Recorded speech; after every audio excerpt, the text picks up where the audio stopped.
You know what else calls us besides the bed? One Piece. I got a phone call in the middle of the night, and it was Watsky. I heard he was in this chapter. Oh, no. Okay, that's not a good way to start it. Cover page. Why we is got he calling Smoker. you in the middle of the night? Hey, I don't know, man. I'm about to call the cops, though. We got Smoker, though, in the cover page. Instead of getting a Yamato cover page update, we instead get Smoker because Horikoshi loves this guy. Drew him 22 years ago for Oda, and Oda decided to draw him again to honor MHA's finale. Love to see it. What's up? Do you think Horikoshi is a Smoker for Nakama person? No. He's okay. I feel like the people who like Smoker like him the way he is. So what do you say? There's a few theorists who have heavily theorized that Smoker for Nakama is a legitimate theory. See, I don't know these people, and I think that might be for the best. Yo, I imagine like Horikoshi is just like he's maybe he watches those videos, or no, maybe he's like, oh, these aren't real. But okay, gotta fans. remember, this is 22 years ago, right? True. Are those theorists even around? Are the theorists in the room with us, Par? I'm not. I mean, I'm not a theorist. I don't know. You're the greatest theorist of all time. Yeah, you know me. I got the thinking cap always on. but here's the thing with Smoker for Nakama. Like, Smoker for an ally, I could see, and that's already happened many times. But as for, like, Nakama means like they're on the boat, they're traveling with us, and they're putting their hand on Luffy's back, and they're like, "You got this, buddy. You're gonna be Pirate King." Like, Smoker's on the side, like, you know, he's helpful when the time comes, but he's not gonna be like a Nakama, right? Okay, here's a better question then. What's up? Okay. Do you think Smoker would be a hero or a villain in My Hero? In My Hero? Smoke quirk. Yeah, he has a smoke quirk. I feel like he'd be a hero. You think he'd be a hero? Yeah, I mean, there's not really many reasons to say why he'd be a villain. He'd be like Aizawa, right? Like, he'd be like just a hard teacher, yeah. Yeah. I mean, you gotta remember, like, he's a good guy. Like, he whenever there's civilians around, he actually always prioritizes them. Believe it or not. It's just like, I mean, we don't have to get into My Hero that deep, but like, it's just like one of the things that I liked about, at least where I'm at in My Hero, it was current with the anime, is that like the villains are sort of right. Like, they're not villains. Like, the villains are pretty good in there. I haven't like caught up or get like super invested, but from what I recall, the villains were actually decent. Yeah, and like a lot of the villains, some of the designs were lackluster, mind you. I'm a villain guy. Some of the designs were mid. Some of them are great, but their backstories were good. Yeah. Like all, like the main guy, All For One. I don't even know aside from him, but like the other villains that were like developed, I'm like, wait a second, like they're not like, bad, dude. They're not bad. Yeah, and they're like the heroes kind of messed up, like kind of big time. You know, they didn't really have. I won't even say the heroes. It's just society. That's all it is. Yeah. I like that aspect of My Hero, and then, you know, it's a similar thing that's kind of happening right now with One Piece, where it's just like, yo, like who's the world government's hiding shit, like, you know, who's your favorite hero? Sorry, I just had to throw that out there. Who's your favorite hero? I've always had one since the minute I saw him, and I think you already know. I've mentioned it many times before, but what's yours? I can't think off the top of my head right now. Damn. Oh, Mirio's kind of he's okay. I like his the teacher guy, the guy who can like see shit like if in the future. Yeah, he was kind of cool. Yeah. But like, it's hard to say off the top of my head. I'm not really like My Hero brained at the moment. Deku's like I don't want to like the cookie cutter answer, right? Yeah, and not that I liked him less once he started understanding his power, but like it just kind of like I was like, whatever. Bakugo is kind of cool, but like he's also cookie cutter. Like, you know, if you don't like Deku, then you probably like Bakugo, I imagine. Yeah. And then everyone else is kind of like interesting. I can't think, but the one guy, that one like he's like the smart dude, you know. I like that guy. That guy was kind of cool. Yeah, It's because you're the par like, vision. You just relate to the big brained people, huh? Yeah, I mean, even right now, you yeah. got your thinking cap on, dude. Yo, The backwards hat. Yo. Exactly. But yeah, Wait, who is Smoker. yours? My favorite's Endeavor. Endeavor. I've liked right, Endeavor ever right. since the very beginning. I was a huge fan. Yeah. Oh, you know what? I did like Hawks. Hawks is kind of sick too. Oh, He Hawks has is like nice. some. Yeah, because he has like some bogus ass power, and then like he's just cracked. It's just like, wait, what? His feathers like? Yeah, and then like they also nerfed him because like his feathers are finite as well. So it's like, damn, dude, how it's crazy. Yeah, how is he a top? Like everyone else is just stupid strong, and then he's just like, but feathers though, like Yeah, feathers. Oh, okay.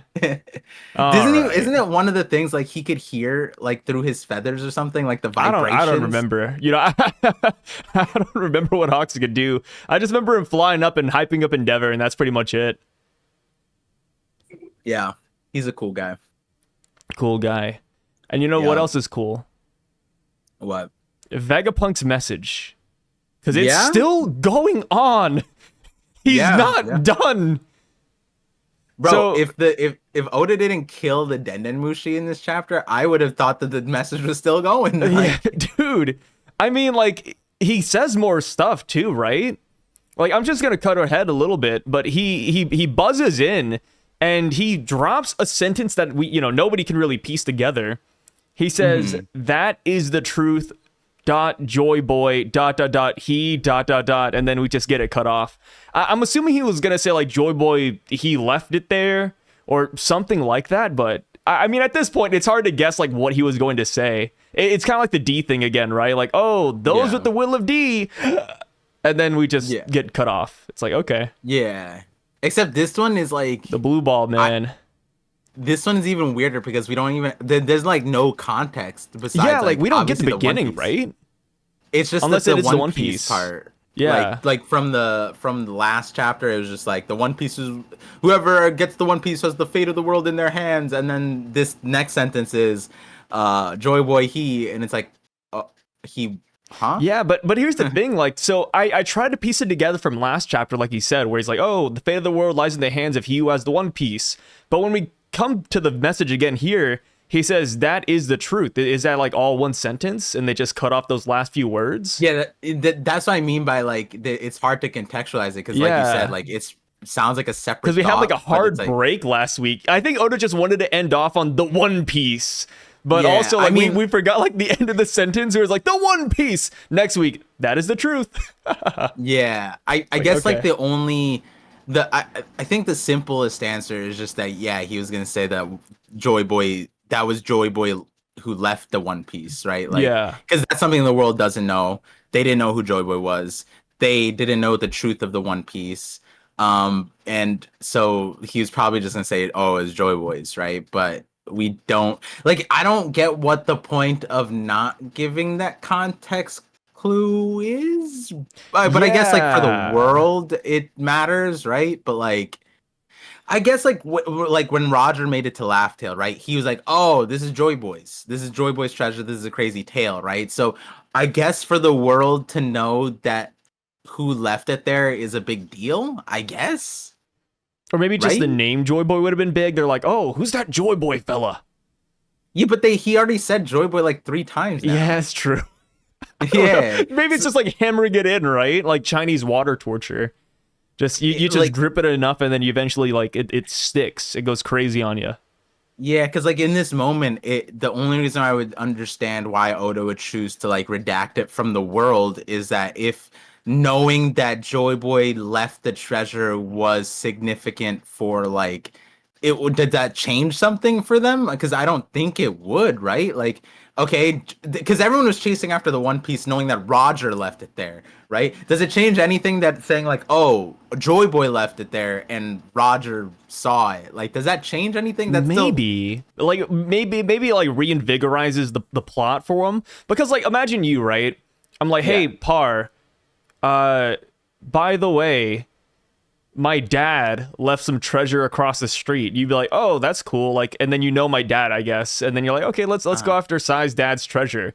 And then you get this message, and they're like, by the way, not only did Sai's dad leave the treasure there, but also this Bloke caveman from 5,000 years ago also left some treasure there too.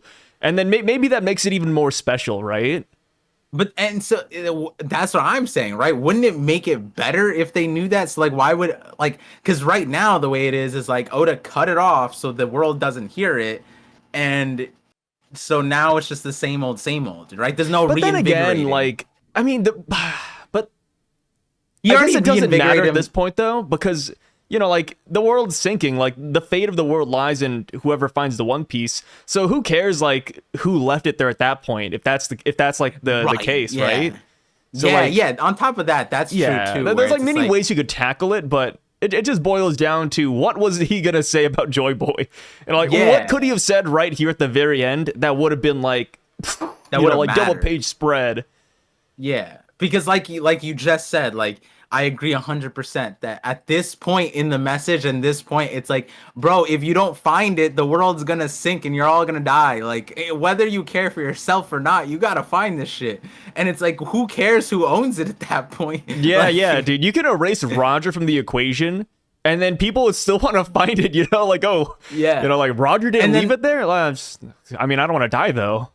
I do have like a mini video saying that like there's some stuff in this message that like changes some of how the Yonko are gonna operate, but largely like in terms of reinvigorating, right? So like one of the things was like Roger said what he said, and he was like he knew the truth, and Vegapunk's like, why didn't he tell us the truth? And it's like, you know how he said like at that point even if he said it, no one would have listened. He's not the world's smartest man, and he doesn't have anything to substantiate it, like a global catastrophe earthquake that already sunk the world like a meter or whatever.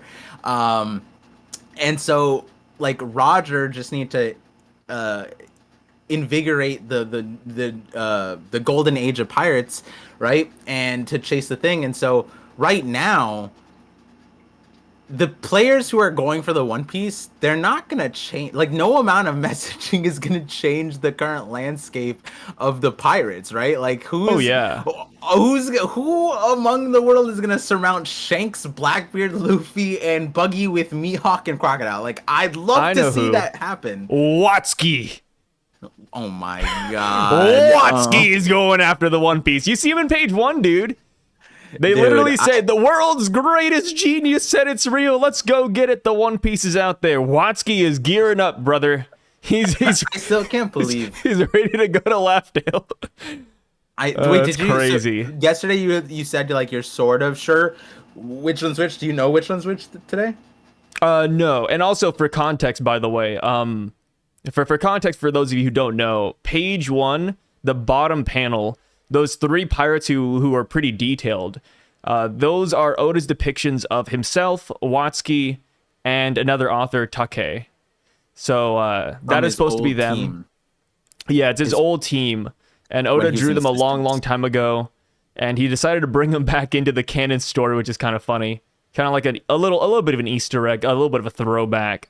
And if you guys don't know who Watsky is and why we're kind of like poking fun at him, I think he deserves it a little bit, to be fair. He is the author of Rurouni Kenshi, and he has been arrested and charged with multiple accounts of pedophilia. CP. Yes, exactly. Without going into too much detail, he's not exactly a guy you would want around your family, is a good way to put it. Yeah, or to put in your like series 1,000 chapters into it in the last and it's saga. not like he's accused and there's some room for doubt. No, dude, he was caught. Yeah. And there's been plenty of time now to litigate what the truth of the situation, and there has been no no saving grace, no silver line, no oh my god, this isn't my stuff. It's like, oh no. Yeah, guys cooked. Yeah.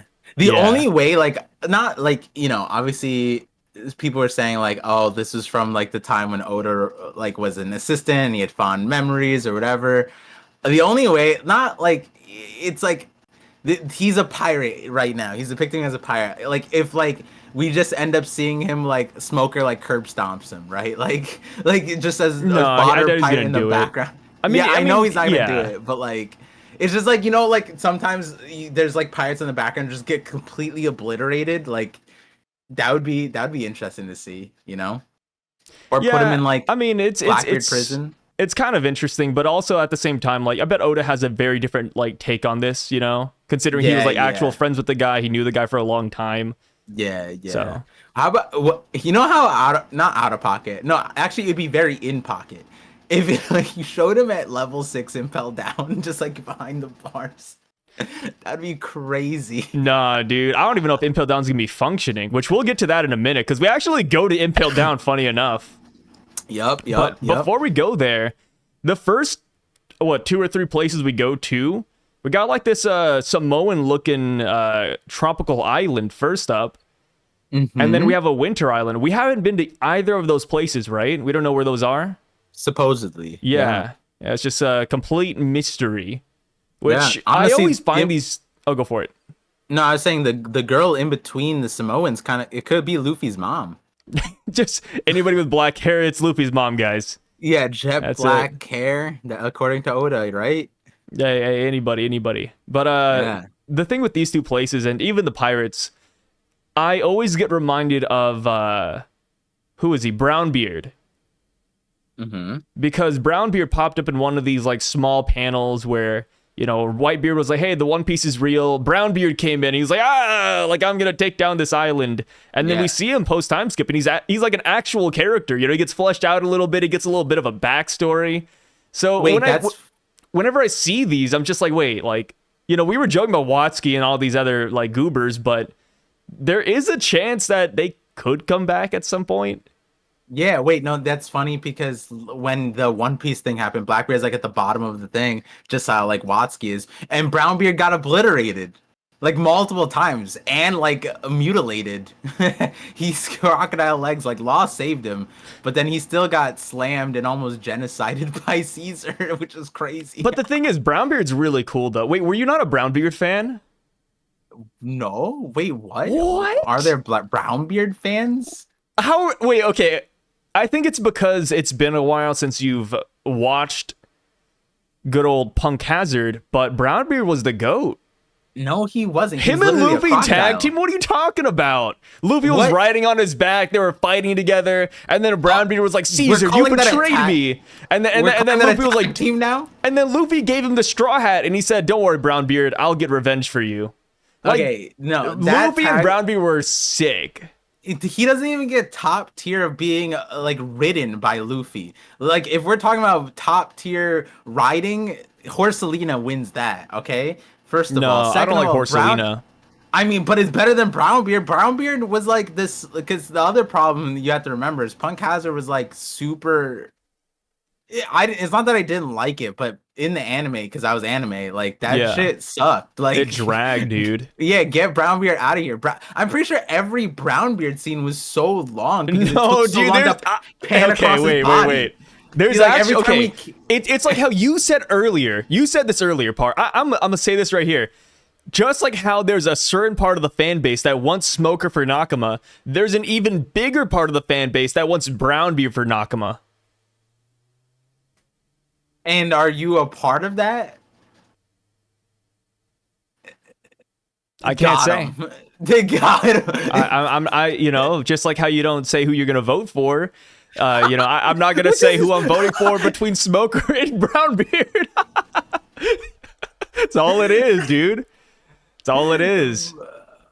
That's great. You can't even fake saying that Brownbeard is bipartisan. Like that's crazy. Who would you? Okay, wait. If I, okay, here's a hypothetical. If I held you at gunpoint, your family, just everybody you know at gunpoint, and I said, Par, you have to choose right now between Smoker and Brownbeard, who would you pick? Smoker for Nakama. What? Smoker. Damn. Yeah. I think I just like Smoker too much. Imagine all the smoked meat you could get. So good. I think I just like Smoker too much, and you know, like he is great on his own. He's great as his own like standalone character. I feel like if he joined the Straw Hats, I'm afraid he'd get subjected to what Brook has become.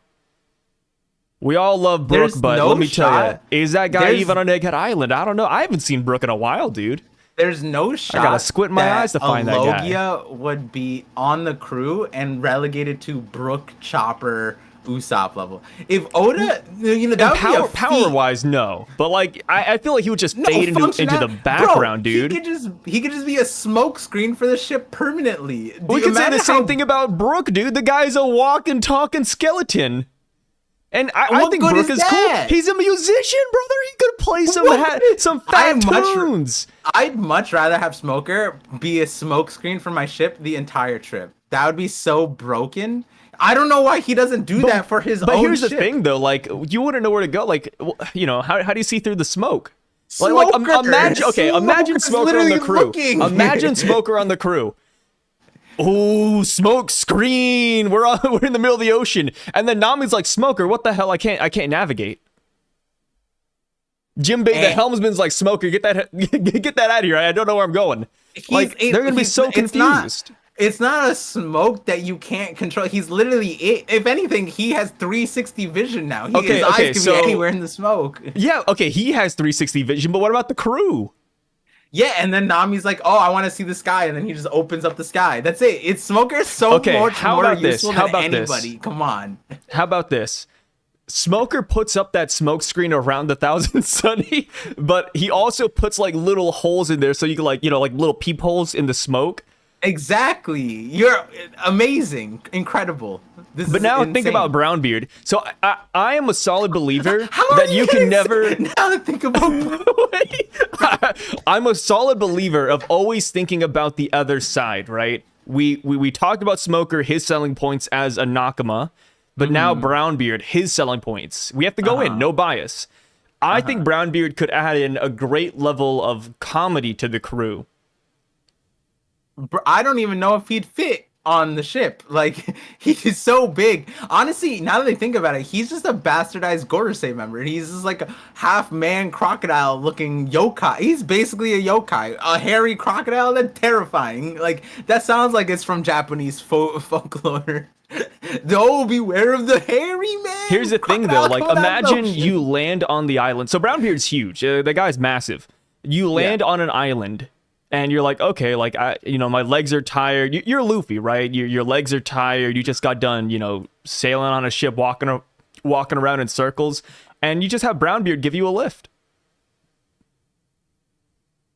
Is he going to do that? I feel like we had to... Didn't we have to chain him up first? No. We were friends with Brownbeard for a minute. Yeah, after. He was attacking us first because he's too stupid to figure out who his enemies were.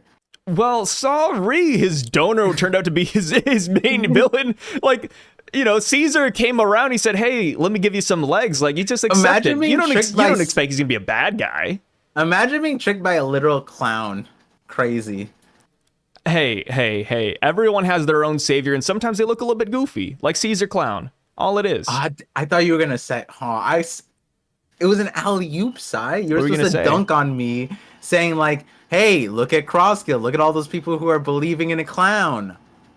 Segue the channel. Oh, okay. Par, you gotta remember, man. I'm running on like 5% fumes right now, brother. You are too. You shouldn't be operating at this level. It's that thinking cap. I need you to pass that over.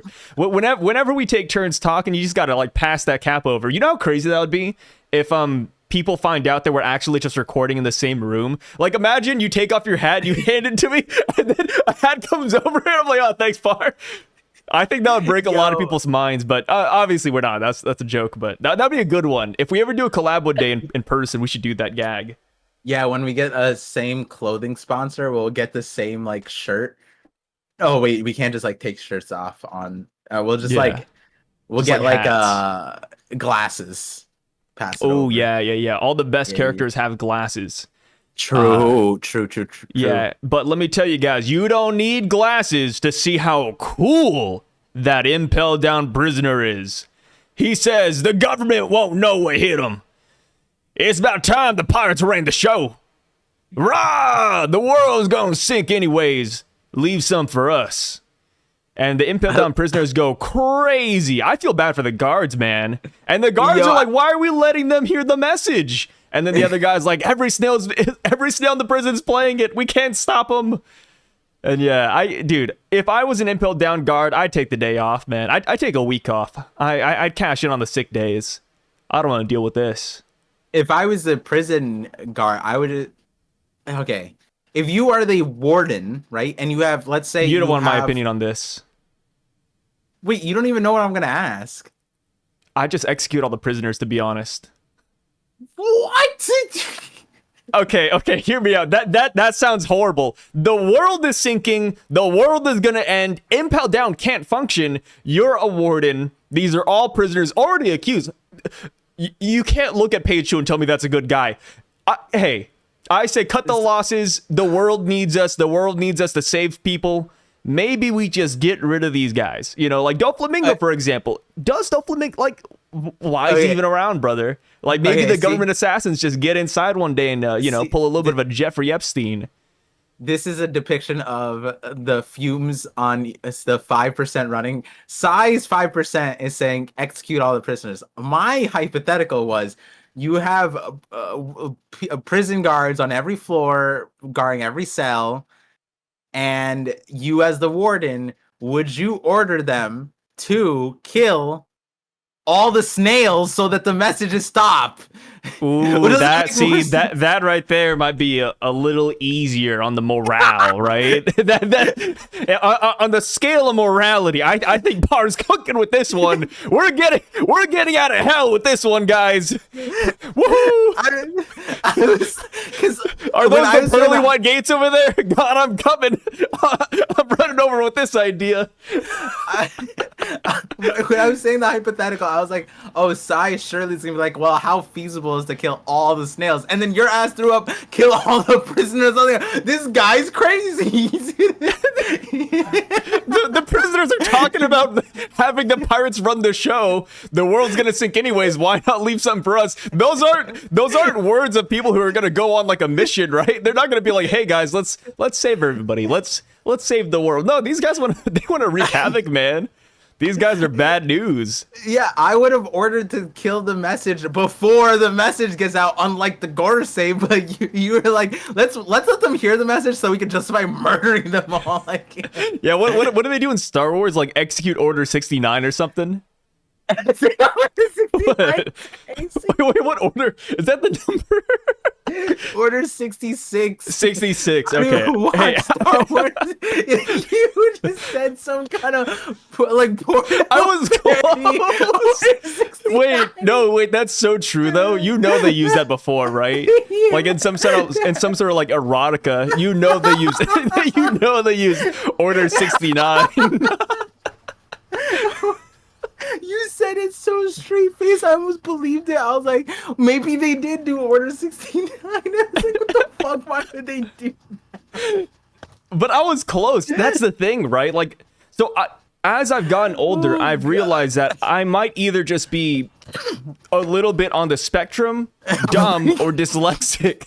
So Order 69 isn't that crazy coming from me. Oh yeah, but like dyslexic is like when you're reading the number, not recalling it. Well, okay, so hear me out. Hear me out. My grandma had Alzheimer's and dementia. She had the double whammy. So it's just hitting me a little bit younger, brother. It's got to come in at some point. I'm so glad that your Alzheimer dementia self-diagnosis is premium targeted Order 66 and 69. That's like the best form. You might as well keep it at that point. It's comedy. Yeah, you know it, dude. That might be the clip out of the podcast that we show people to have them to watch it. You know, they're like, what's the context of this? And then they come to find out it's just executing every Impel Down prisoner. I'm just imagining like you're in a commercial for an Alzheimer drug and it's like the before and after. Before he couldn't remember and he's just saying Order 69 and then look at him, he's fixed now and he still say it because he's just like, oh wait, what? I'm supposed to have dementia? Like, yeah. About Impel Down though, since every snail in the prison's playing it, 1,000,000% Bon Clay heard it, right? Yeah, dude, Bon Clay, man. How do we get every Impel Down reaction but not Bon Clay? You don't understand how mad I was because like when I was seeing this, I was like, oh my god, Bon Clay. That's such a miss. And then we kept going, and I just had to like hold it in. I was just like, I'm You not know gonna what's get upset funny? at this. What? We talked about Punk Hazard a minute ago, and Punk Hazard is actually where we got confirmation that Bon Clay survived. Oh, in the cover story? Yeah, I'll never forget the chapter 666, the Yeti Oh, Cool Brothers. true. That's where we saw Bon Clay doing his little thing in Impel down 5.5. Yeah, you don't see the face. So, you know, some theorists are out there saying that it's not Bon Clay and just an imposter, but I don't believe that. I don't believe that one bit. Bon Clay is probably. I think he is the most anticipated return of like. Oh, dude, even Oda's anticipating him. Do you remember the film Red? Like one of the original ideas was a Bon Clay prison break. Really? Yeah, I know this because our tour tweeted it. So, you know, it's hey, beyond me. It's our tour tweeted it. It was in a Japanese interview, but yeah, Oda wanted to do a prison break on Impel Down for Film Red. Damn. I don't know if That it was would've called Film went Red at the crazy. time. I think that was just like one of the ideas they pitched. But I'm kind of glad they didn't do that, so that when they do it, it's like canon, you know? Yeah. Yo, Bon Clay would have went crazy because I feel like if Bon Clay was in Film Red, he'd be like the character that could like solo break out of Uta's like dream thing. Like everybody else is like fighting, but then like Luffy's like, Bon Clay, I'm gonna need you to help like save everybody, and Bon Clay would, you know what I mean? He would sacrifice, like, you know how Shanks let everyone punch his face? Like Bon Clay would be running the gauntlet He'd be outside so to good, save dude. everyone's dream. Yeah, like be he would so be that. good. He's that character that's just like I love Bon Clay. like one of like, it's not a theory video. I want to make more videos, just like appreciation videos. Bon Clay is a character that is unique in that Luffy owes him multiple times now, and he's never been able to repay him back. And it's just crazy because Bon Clay always just unilaterally saves him, and then he's just like, "Don't worry, brother." And then Luffy's like, "What are you doing?" And everyone's like, "Holy shit, that guy is crazy." I will say there's a small part of me, which, you know, thinking about it, you know, logically, I think the Straw Hats would have lost. But at Alabasta, when the Straw Hats were escaping and Bon Clay sacrificed himself, do you think the Straw Hats and Bon Clay could have taken on Hina and her crew? Well, it was Hina and Smoker, right? No, it was just Hina. Oh, it depends on who was on Hina's ship, because like the women navy, because those are like Suru's people, right? They're like cracked for no reason. So like, I don't know. I feel like I think Luffy could win. Hina's weird though, because like the reason why she would win is because like she would probably have Haki, right? Yeah, and she's always shown with Garp, and the Straw Hats didn't have Haki at that point. Yeah, so I think she would clean them up a little bit. I mean, she mopped the floor with Bon Clay's group. I mean, they didn't stand a chance. Yeah. So I feel like Oda probably knew where Hina stood and was just like, I just gotta, this isn't something I want to bring up. And I maybe he wanted to use Hina more later, but then just didn't end up doing it, because Hina's power is just kind of like dumb. It's good, right? It's a good power. Yeah, like, you can't really hit her without Haki, because like she's almost like a Logia. Like everybody who like passes her body just gets caged up. Like you can punch her, but your fist gets cuffed. It's like, oh shoot, that's not an easy fight. All of like those girls, like it, what's her face? Like Suru's granddaughter, Kujaku. She's like the dominatrix. Hina's now got the BDSM fruit. Like they're all just kind of like dominating in that front. So it's kind of like, and then Hina, he probably wanted to use Hina later on, but then just was like, it's fine. Like let's not. Hina like is this definitely is a cool underutilized, man. Yeah. Because her power, like we're saying, like her power is kind of like weirdly strong. Like it just kind of like, if you're not prepared for it, she just chains you up, and then like you're kind of cooked for a little bit. Yeah. And if she has Haki, and if she has better Haki than you, you're definitely cooked. Like you can't fight that. Yeah. I mean, she mopped up, like, not like it matters, but like, didn't she mop up Django and the rest? Oh wait, those are her subordinates, right? Django and who else? Full body. Yeah, Iron Fist full body. Yeah, those are her subordinates. Those are some good right hands. So. Yeah, a guy who can hypnotize anybody, and then the world's strongest fist.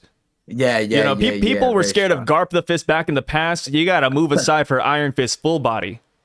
Yep, yep. He is also cooking, I guess. Or he Yeah. was getting cooked by Sanji, so You know what's funny? Like, we saw at least Django try to fight. We never really have seen Iron Fist full body try to fight.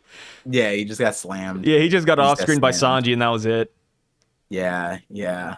Damn. But Yeah. Bon Clay, dude. So I'm That's assuming so he's going cool. to escape. Yeah. I'm like I think Bon Clay we know what's starts gonna the happen. escape because he's in 5.5. He's the only prisoner that has like, you know, the means to like move around. And Yeah. I feel like he's in the same position that Ivankov was in the past, where Ivankov was like, hey, you know, I'm chilling here, but the minute the world goes to crap, or the minute Dragon sends a message or a signal, I'm going to break out. I feel like Bon Clay's in that position now. And now that this message is played, I think Bon Clay is going to do something. But Yeah. like, I guess the main question I have right now with Bon Clay is, where does he go? Does he go see Luffy? Does he... People are saying he might join the Revs. He could go with Dofi to Cross Guild and, you know, meet Buggy again, because he was good friends with him. You know, Sir Crocodile. Like, I feel like so many doors... Like, Bon Clay is such a likable character. I feel like many factions will welcome him. Yeah, and I just like when you think about it, his clone fruit is kind because I was just thinking about it like, yo, imagine he broke out of Impel Down, but he did it looking like Luffy. Oh. Oh, that would be insane. sick. Yeah, Oh, like wait. imagine just a random cover story with like Luffy busting Yeah. through Impel Down. And we're like, wait, what? This is canon? And then we're just like, oh my god, it's just Bon Clay. Like, wait, that's so crazy. Oh, wait, actually, he's so correct for a prison break, because outside of Luffy, he has touched Magellan and Hannibal. So he Yeah. could cosplay as the warden and say, hey, just release him. And then the guards Yo. would be none the wiser because they think he's dead. It's been 2 years, dude. What if Magellan That's crazy. next to Doflamingo wasn't Magellan and that was just Bon Clay? Yeah, it's his Bon Clay. Dude. Yeah, dude, when you think about it, anybody in Impel Down could literally just be Bon Clay. Like, Yo, that's not, like, not even a joke or hyperbole, but like, he has touched a lot of people. yeah, like no, okay. This is complete two-piece headcanon right now, but like, let's say he was Magellan there, right? That would go insane if they were like he was goading Doflamingo into a prison break. He ends up touching Doflamingo. He goes as Doflamingo, gathers the Don Quixote family as Doflamingo, and then they all break out and they're like, wait a second, wait, what? How does this? And it's this Bon Clay. Oh my god. I feel like he wouldn't need to do that because he could just break out Dofi and then Dofi would be on his side. True. Like, he doesn't have to like song and dance and Pied Piper the rest of the crew. I feel like when What you're if doing he- a prison break, it doesn't matter who is doing the prison breaking. You're just gonna follow them. True. That's just kind of how it is. I'm just trying to think of like how he could he use Doflamingo to like beat down, because like would Impel Down level 6, like do those prisoners respect Bon Clay or Doflamingo? Joker, I feel like they would or respect anybody who breaks him out. It's kind of like Blackbeard, right? Blackbeard's like, hey, kill each other, and then whoever's alive, they can just join me. And then That's everybody was like, true. woohoo, let's go! Like, I mean, yeah, as long as he gets imagine. Doflamingo on his side, he wins, right? Yeah, Like, yeah. Doflamingo would just clean, right? I mean, here's the thing too. Like, if you were in prison for like many, many years, and a guy just breaks in, but the guy looks like a loser. You know, let's say the guy has like one eye, but it's not like the cool eye patch eye. He got pecked out by birds, and you could see the bird scars on his face. You know, he has a peg leg, but you can tell it's because he was obese and his leg just died naturally.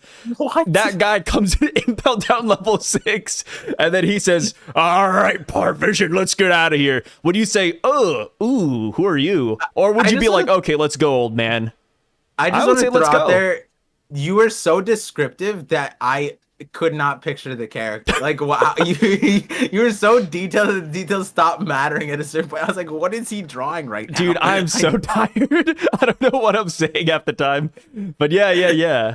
That's kind of what I'm imagining. Like, you know, it doesn't matter who's breaking them out, as long as you're breaking them out. If the thing is, like, yeah, because like if they made it to level 6 and they're breaking you out, they've earned, like they've proven cred, themselves. yeah. Because they made it down here, right? So then it's like, all right, I trust you to take me back up. Why would you have any other ulterior motive unless like you want to get stuck down here? And too? also, I bet Bon Clay's a legend down there. You ever How think so? because like dude, he's the one guy that survived Magellan. He was a part of the second Impel Down escape. Not many characters have done that. You know, we got Shiki and then Luffy, Bon Clay, and Crocodile and Jinbei. It's like, dude, Bon Clay. And then the self-sacrifice. I bet he's like Impel Down Jesus. And the thing is, he's a little bit better than Ivankov because you don't have to worry about him force changing your gender. Like that one prince that's like, I'm taking revenge, and it's like, haha, you're a chick now, and then Bon Clay can't do that anymore. Yeah, exactly. Like, you know, Bon Clay, I promise you, man, people probably look at Bon Clay and think he's a legend. Yeah. Bon Clay is probably like, because the other thing was like they were it was called heaven. Like they were living it up. They were partying. They had good food. It's like God knows like how stupid the Impel Down prison guards are for not realizing they've been siphoned off of so much food. Yeah. You know, entire floor is being it's fed. so funny when you think about it because they would have discovered the existence of Impel Down 5.5 and the missing prisoners if they just did an audit. Once a day, once a week. Like, it's not that hard, guys. Keep track of your food and your supplies, man. And keep in mind, this level 5.5 has existed for 100 years. Yeah, it's just been down there chilling, dude. Yeah. Morally, famously. That's what's the interesting part, right? Because, like, Bon Clay would essentially... Like, he's Rev now, right? Like, he kind of has to be. If he's underneath and he's taking up the mantle of what Ivankov said, like, created and is done, then it's kind of like Bon Clay is honorarily or, like, by duty, just like a Rev. Especially because the way he revered Ivankov, like, when he went there, he was like, bowing, begging, and, like, that was for Luffy, but he still, prior, he knew about him. He was like, he's miracle god Jesus. And then, like, Ivankov leaves, saves Luffy. Now he's taking up his mantle level 5.5. And like you said, like, he is like, are they waiting for Dragon's message? Like, I mean, the other people probably are, right? So then Bon Clay is? I don't know. Like, that's the hard part because people have said, like, oh, like, Bon Clay could easily go to the Revs, and I could see it. But it's like, I feel like the reason why Bon Clay liked Ivankov wasn't because of the Revs, and it was just simply because of who Ivankov was. So, like, is that enough for Bon Clay to say, hey, I want to follow Ivankov into the Revs. I want to join Dragon. Which I guess, like, that's not, like, bad. Don't get me wrong. Like, I'm not there yet. I just he feel doesn't like, have to be. Yeah, like, I just feel like so many doors are open for Bon Clay that he doesn't have to be a revolutionary. I see it. Don't get, like, I see all that. But we could even look at it as, like, a new generational thing, right? Yeah. Like Bonnie, right? Bonnie has Kuma worked for Dragon, boom. But now Bonnie's kind of with Luffy. And then we have the whole thing with Ivankov. You know, Ivankov has Bon Clay, Ivankov's with Dragon, boom, Bon Clay with Luffy. Like, I think that's just how it is with the newer gen. So I would rather go with that route. The Neo Revs. The Neo Revs? Like, not the name, but like... though? Not the name, but like the concept, right? Like in Bon Clay gets a new like his own faction, and they're like their faction is all about friendship, you know? No, that's lame. Yeah, sorry. What about the Friend Pirates? No. The Nakama crew? No. The Bon Clay Heroes? No. The Guild of Swans? See, that one's not bad. I like that. Okay, I see. Yeah. I just don't like the friendship messaging. It's like... But that's his messaging. He's always said the last words he said to Luffy's like, don't worry. He's like the Toto of One Piece. He's like, don't worry, brother. But he says friends instead. Brother. That's what he says. Yeah. I just don't like Bon Clay doesn't have like that ambition to be like a big leader. And he has the whole like the clap thing too. He's just like he has to clap his face, so he kind of has the Toto thing where he's kind of like. You know what would be a good fight? What? Or a good, interesting matchup? Devon and Bon Clay. Yeah. Since their powers are like there. Bon Clay would win easily. You think so? Yeah, because he can tap into the true soul of who he's copying, unlike Devon. But Devon's also like a mythical zone. We don't know what that mythical zone's like yet. Yeah, but Bon Clay is also a mythical zone. I see. I see. Mythical Zoan, mythical man, Bonchan.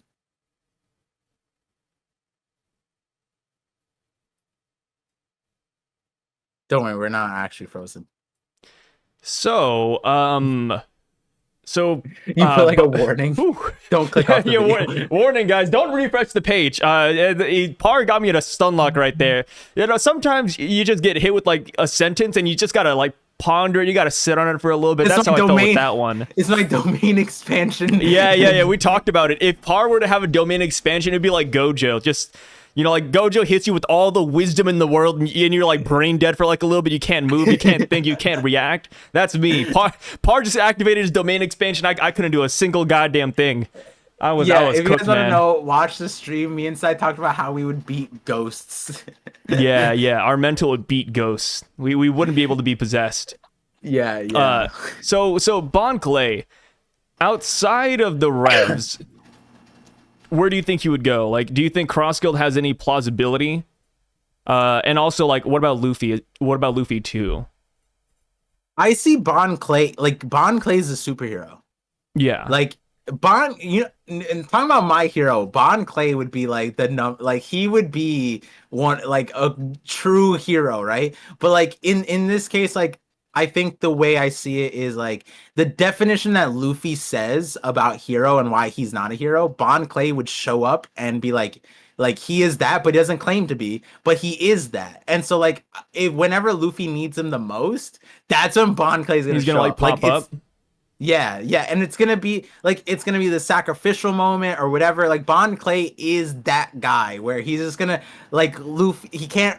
Zoro's not there. Whatever. Like all the people are down for the count, whatever. And then you just see a fucking bird come in, a swan fly in, caw, and then Bon Clay's just like that's some crazy headcanon. And then you just see a heart come in like this, and he does a spin with the leg up, and then everyone's like, is that a bird? Is that a plane? Is that Superman? Oda's gonna do that tribute to Superman real quick, and then Luffy's just like, no, it's Bonchan, woo! And then everyone in the background's gonna be cheering for him like this, and then Bonchan is gonna like take on Emu for like 10 seconds to like stall for Luffy. It's gonna be Bon Clay and Bonnie. Oh yeah, Bonnie. Bonnie's called Bonchan too. I feel like you've been holding on to this one for a minute, huh? This has been the oven. This has been the oven. Well, I've always thought that Bon Clay and Bonnie, because they have like they can do like they could probably tap into Nika Force, but like Bonnie-chan and Bonchan, Oda. Oh come on, Oda set that up. That they're gonna be the two. That when like Luffy needs the stall, right? Because every arc Luffy needs someone to stall for him. It's gonna be Bonnie and Bon. It's gonna be both of them. The Bon squad. Oh my god. Holy shit. You know, as much as you hate it, you're like, that makes sense. Yeah, it does. I don't think it makes sense. Wait, really? No, man. You lost me again, brother. No, say it ain't so. Come on, watch when it happens. You brought chicken to the lake, but you're fishing for catfish. What? I don't know. You're using the wrong bait, Par. Maybe if you built this up a little bit differently, I'd be biting. I'd be nibbling on it, but nah. The best part is Oda or his editors watching this and is like, oh, he's cooking, and then he just like got brain rot from that next part where he's like, what was he saying? They heard whatever the hell I said. They're like, what? No. Oh god, we're gonna see in another cover story, right? It's gonna be someone going to a lake with a chicken and using it as bait. That's straight up so a cover good. story request. No, it really is. I mean, we saw like Kuma like trying to teleport fish out of a lake. It's only a matter of time.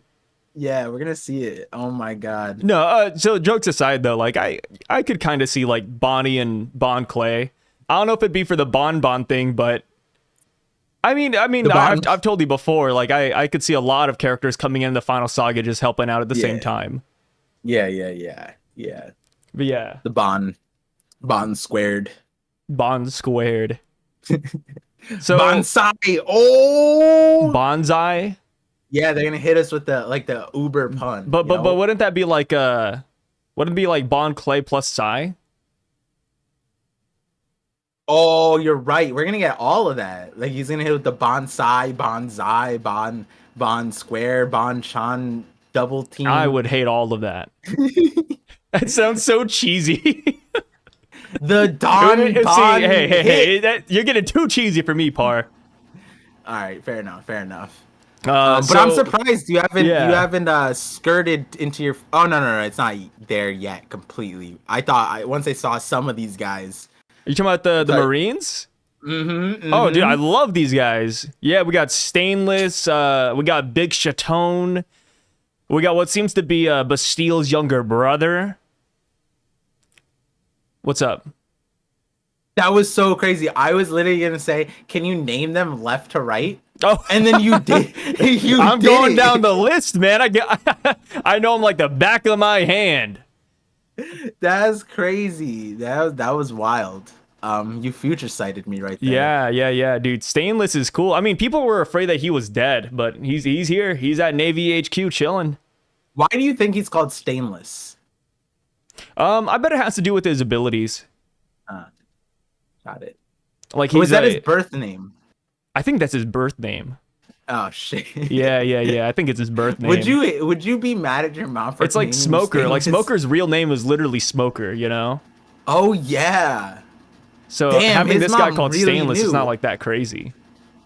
I wonder why they named his Smoker as from birth. It makes you wonder, huh? Yeah. They're just like why? Maybe like. No, I was gonna say something out of pocket. Like when she gave birth, like it was just smoke came out. Like, It's like a WWE entrance. Like Smoker's walking out of the surface. He's like, like the music's playing. The smoke machines are going crazy. The Hulk Hogan's like ripping his shirt off. WWE entrance for smoke. Yeah. Yo, that's so funny. Oh, yeah, but God. Stainless Steel, like what would he be akin to? Like, I guess like a C-section. Because they use stainless. Because they use like exactly. Silver. Yeah, they don't use steel. That's germs. You use silver. Yeah. So yeah, Stainless. I don't know why you got the name. I feel like if we ever learn how he fights, it'll be related to that maybe. But the same can't be said for the VAs here on Egghead Island. So that's up in the air. Yeah, they're plenty stained. She's just like I guess she's kind of a doll. Yeah, it's like crazy. She's still a kid in kid form.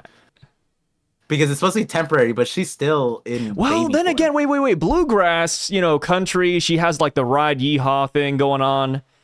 Red King. I don't know how the name relates to like his powers, but he looks like Red King from like the old school movies. Oh yeah, and that's his actual name. Oh wait, I thought wasn't it a nickname or no? No, that's not a nickname. That's like his actual name. From what we know Cincinnati is what you call them. Right? Yeah. And then the guy who's named Pomsky, the guy's an otter, not a Pomsky. Like, I don't know what is doing with these names. It kind of feels like RNG'd a little bit, huh? Like does the name relate to their looks, or does it relate to their powers, or both? Nah, in a situation like this, it's all the moms are just like friends or something, and there's like, it'd be cute. Let's name all the kids after like dogs or something. Yeah, like a little knitting circle. Yeah. Like I have a current issue right now where like I have too many of my like friends and family. A lot of their kids are all variations of Ryan. There's like Rayhan, Ryan, Aryan. Like it's just all A, R, and Y names with an N. And That's like kind of cool, I think. It's not because then all I'm saying is that you guys can't get mad at me for mixing up names. That's your fault. You guys knew about these kids existing. Blame them. So like, blame the mom. Yeah, I did. Yeah, it's all you. You had another kid. Why are you naming the kid the same name? That's your fault. Yeah, they're gonna get made fun of, dude. Yeah. Yep. 100% by me. So these Marines though, they add nothing to this conversation. They just say, Vegapunk, how could you do this? Yeah, I was kind of confused. One guy's even face palming, dude. The guy's face palming like, Vegapunk. God damn. I was confused because like, are they in on it? Like, were they holding? Because for me, if I was in their position, I'd be Yeah. like, wow, thank you, Vegapunk, for telling us that I am a part of an organization that's actively sinking the entire world, and that the world is about to sink. That's really useful information, Vegapunk. Thank you. Oh, I see what you're getting. No. But here's the thing. Yes, thank you, Vegapunk. But also, Vegapunk, why did you tell people that the One Piece is real? Because now, dude, pirates are going crazy. Wait, dude, Watsky's on the loose. Watsky's on the loose on the seas, man. Like, Vegapunk, how could you? You just omit the last part. Don't invigorate the pirates. Yeah, because I kind of took this as, because in this moment I realized the real life parallel. The world government is Boeing. Vegapunk is a whistleblower and he's being assassinated. And I was thinking are Boeing employees mad at the whistleblowers, or are they mad at Boeing for like trying to cover up everything and everyone, like all their planes falling apart and them working so hard for no reason? Because I feel like it's half and half. It's like you hate both of them. Yeah, that's true. Because like their life is gonna get hard now, right? Like that guy who's face palming, he's probably like, dude, overtime. Like I'm gonna be working till the day I die. Like pirates now are coming up. You know, I gotta worry about the world sinking. I gotta Vegapunk really just made these guys work overtime. Yeah, but Vegapunk didn't, because Vegapunk is just saying that like this is happening. He's not causing the world to I mean, yeah, the okay, flame he did. But I mean, like the One Piece portion though, right? Like, dude, I swear, pirates in this world are like monkeys. You throw a banana in there when you say the word One Piece, they're going crazy. You see the Impel down prisoners? They say One Piece, and then now they're like, oh, the pirates are gonna run their show. You know, like they're slapping their cages. Watsky's like throwing his sword up. Like Vegapunk gave us great information, or for the Marine side, right? Like it's good information, but it's also like now the Marines are gonna have to fight a lot of like random pirates. You know, that just want to cause havoc. No. But here's the thing. Not even good pirates. Actually, this might be a good thing for them, because more pirates doesn't necessarily is a bad thing for them, because that's under the assumption that all these pirates are competent and capable. Like there's thousands. Like Shanks literally has an entire fleet of incompetent pirates. Like it might turn out that the pirates start cannibalizing each other and start destroying each other, right? Like your work got easier in a sense, if you think about it like that. Yeah, and then also if like all the people that you have to like protect, like you don't have to protect them anymore because they're just dying out in sea. But you gotta admit, it's still a headache though, right? Like imagine you were getting ready for the weekend. Like your son walks up to you, Par. You got a kid, and your son walks up to you and he says, "Papa, let's go to the park." And then you're like, "Okay, son, let's go to the park." And then all of a sudden, you get a call from work, and they're like, "Hey, Par Vision, everybody just got assassinated, and the office is flooded. You need to come in." And then now you have to look at your son and say, "Hey, son, we can't go to the park anymore. I gotta go to work." Okay, that's but the way I see it. How did these random pirates assassinate all of us that I need to get called? Hyperbole, why would I, brother. First of all, I'm not. If you call in and tell me my entire office got assassinated, come into the office door, I'm not coming in. To what, get assassinated? Like, what the fuck? But your job, you work at the Anti-Assassination Legion. I'm the what? You work at the Anti-Assassination Legion. And my office got assassinated. That's the worst fucking office. Yeah, but here's the thing. But now you have the responsibility, because this is what you dedicated your life to, right? Yeah, I'm still not. Listen, Sai, you have to lie to me. If you called and tell me my entire office was assassinated, what am I gonna do? Like, what do you want from me? You are the world's strongest anti-assassin. So that's why you think you could do this. You are the stainless of your universe. You know what I imagine? Have you seen the memes of the Turkish Olympian shooter guy? Oh yeah. The guy who's like aiming with nothing on. Yeah, everyone else has got gear on, and then so like he won the gold medal in 2014, and he came back this year, 10 years later, and all the memes are like, "Special agent, we need you back." you're the greatest we have, and he's just like, are you serious? I'm retired or whatever. And it's like that's what I'm imagining, except the version here is everybody's dead. Everybody you know and love in your office is killed. Come in right now. Hell no, I'm not coming into the office. Exactly. And you know what you would say? You would say, Vegapunk, how could you? See, I gotcha. I don't think but you made up your own scenario that Vegapunk didn't do. Like, that's hey, anything to win, Par. I gotta create these crazy scenarios. Your tactic here was like, let me distract him long enough for him to forget what we were talking about and make some wild shit up and be like, I got you. Hey, that's what I do. Hey, like I said, man, I'm running on fumes, brother. But here's the thing, Stainless, the guy survived a fight against Crocodile. How'd he do that? Because he's stainless. Oh, yeah. Let me see what it says under the wiki. Like, what are his powers? Does he have any, like, powers on hand? Oh, Stainless is also the guy who got effed up by Doflamingo. That's crazy. This guy just can't win. He has a good resume. Yeah. At least he's losing to, like, cool people. All it says is that it's stated that all Vice Admirals have Haki. Nice. He carries a katana. That's what we saw at Marineford. Probably stainless steel. It's all speculation. It says his exact level of swordsmanship remains unknown. However, it is presumably quite high, with him being a vice admiral. That's all it says. Imagine I love that. His name is Stainless because he's never cut anybody. He's never like stained his clothes. He's just clean. Ooh, yeah. Yeah. No one has ever seen a blood stain on him. I like that. Yeah. Oh, maybe he has connection to Sudu. Like whenever he gets like stains on his shirts, he gives it to Sudu and she cleans it. So he remains stainless. Yeah, I was just gonna think, like stainless could also just mean like what you're saying, like no stains. Like he has like the not the laundry, he has the dishwasher fruit. Oh wait.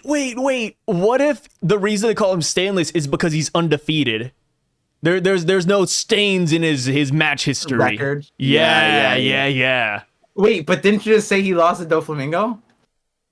well, here's the thing. Doflamingo was using another Marine to strangle Stainless. So technically, you know, it was chapter 233. Yep, that's him. Yep. So Stainless is he was first shown in chapter 233 where Doflamingo and I believe Doflamingo, Kuma, and Lafitte and Sengoku were all in a room and they were talking about like how Crocodile's just been defeated, and then Doflamingo's like doing this and it's the first showing of his powers, and then he's making some guy choke Stainless out, and then the only reason Stainless got out of it is because Sengoku said that's enough and then Doflamingo stopped. Oh, Sudu told him to stop. Yeah, Sudu's like, yeah, good boy. Yeah, Sudu and Stainless. Sudu saved his life. Oh my god. Yeah. That's why he's stainless, because Sudu cleaned it up for him.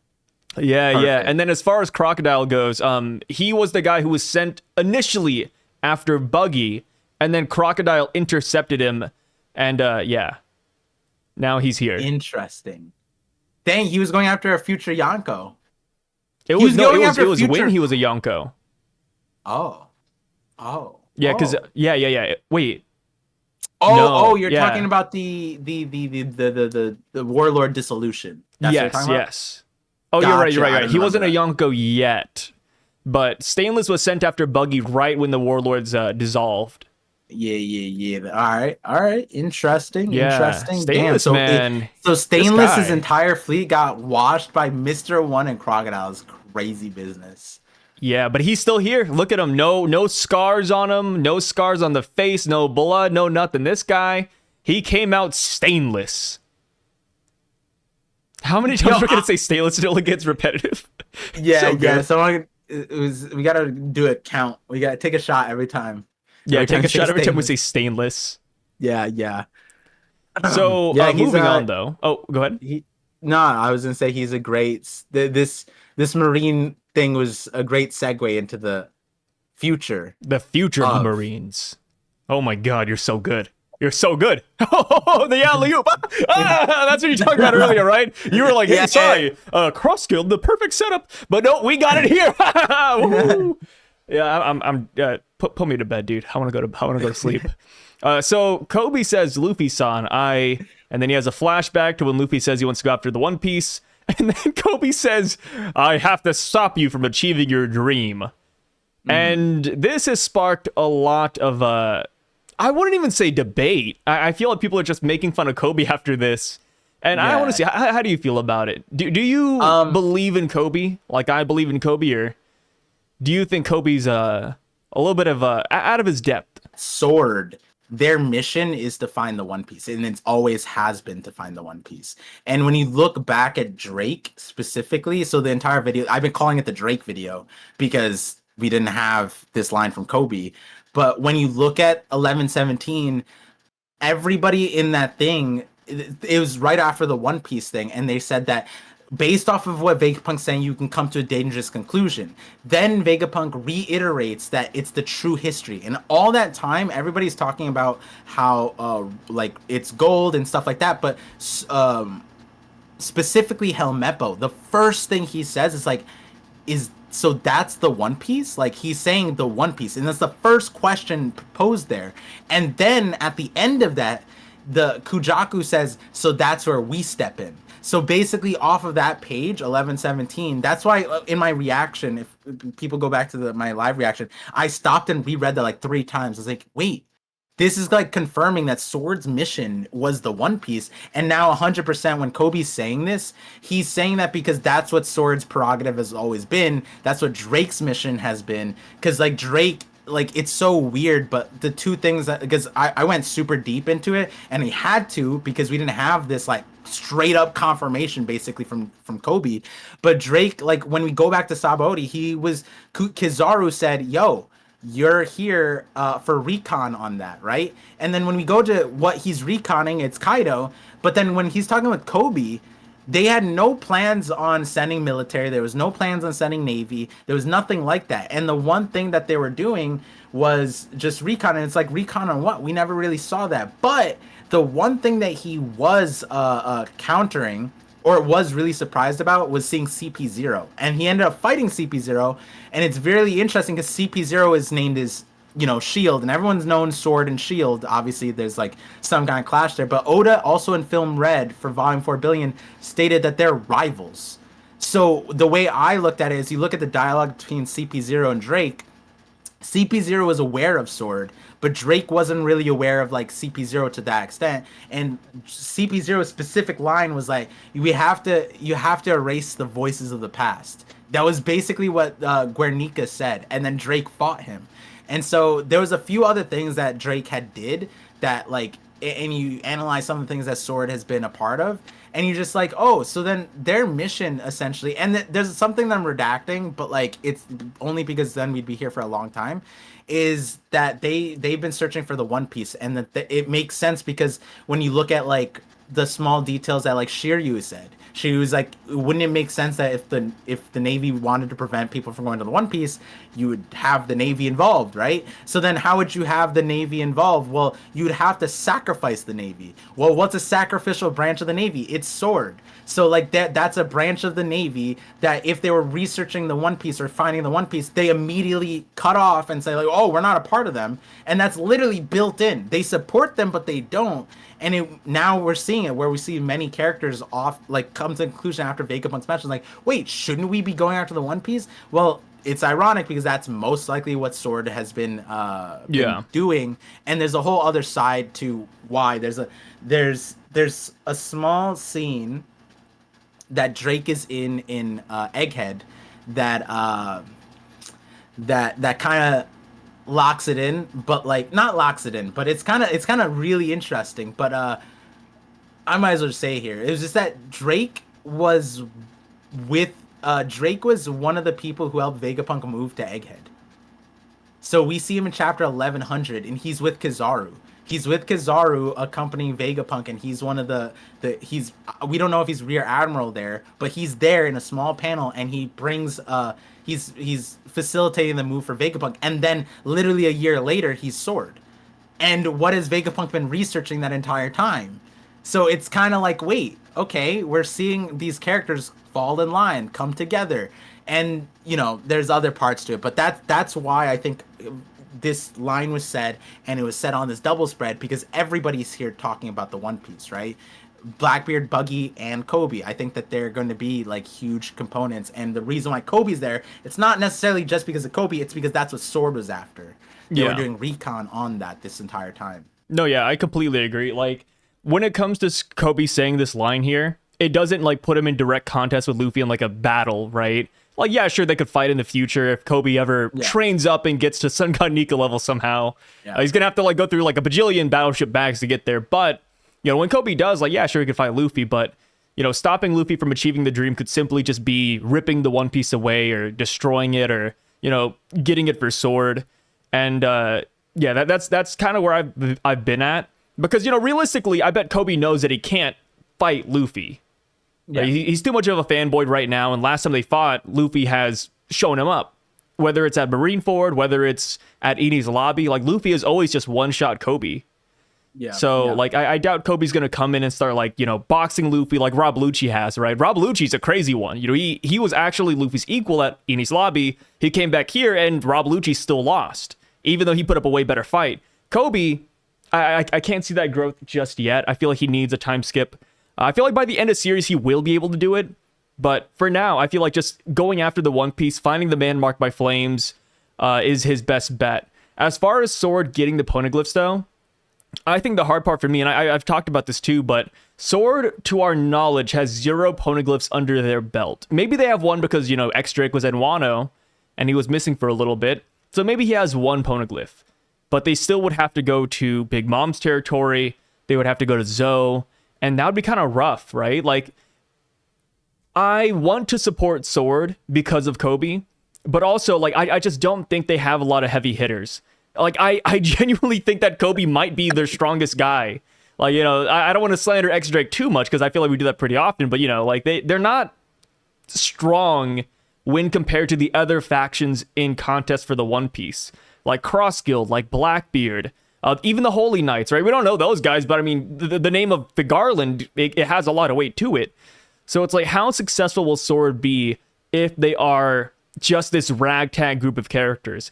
And that's where I think that the other Marines who are talking about going after the One Piece might come in. Maybe more people will start to join Sword, and Sword just gets stronger and stronger based off of that. And plus, we don't know what Smoker's doing, right? Smoker had like this weird box behind him, so maybe that's going to come into play. And then we also know that Coby did have a command ship for the Seraphim. And the Seraphim are still under Navy control, right? We left Agate Island, the Seraphim are with them. And we know that Marine HQ has the 3 evil Warlord Seraphims. It has, as Croc, as Bat, and even as Flamingo. So maybe Sword gets them. Like, I feel like there is a chance that Sword gets a major power boost in this final saga. And I do feel like they need it, right? Until Coby becomes the next Garp opponent of Luffy, he's gonna need that power booster, that assistance, and I'm super interested to see where that comes in too. It's weird, and I don't like it. But then when we got the Smoker panel, it's like is Shiryu saying, and like the Blackbeard Pirates were saying, is the man marked by flames just Smoker? Because like if we're saying them, because I even came to, oh please, not Smoker. Like, I hated that idea. It also doesn't make sense based off of Punk Hazard, like the way Smoker showed up there. But wait. Sorry to cut you in, but wait, are you referring to the box that Smoker was carrying being a poneglyph? Like, it's the shape fits. I push back on that so hard. I was wondering. I was like, wait, how does Smoker tie into this? And I was like, wait, it's got to be that dumb box. People have been bringing this up. They're like, yo, like it has an X. It's huge. It's like, it doesn't look like a poneglyph though. There's no way Smoker's billow bike can carry a poneglyph. Well, so 2 things. One is that my idea of it being Smoker, not saying that like I've like he was a candidate for me beforehand, but as far as like when you just the man marked by flames, like, you know how like it was a vague description, Yeah. and it's like we came up with every person under the sun, and then like some of the people were like, yeah, smoker, like what about it? But then it's like weird, why would sword, we nobody thought that sword was doing the poneglyph stuff, and then it wasn't until 11:17 when I saw that, like, oh shit, they're, when the theory started, I was like, okay, wait, what if it is smoker? And then like, because I don't know if people remember this, but I didn't immediately know that the box was a poneglyph, or not a poneglyph. I didn't immediately know that Smoker had a box behind him. It wasn't until later. I think it was until this call, or maybe afterwards, that someone pointed out like, oh, there's a box behind them, or maybe we addressed it the next week. I don't remember, but I remember on reaction, I didn't even notice it.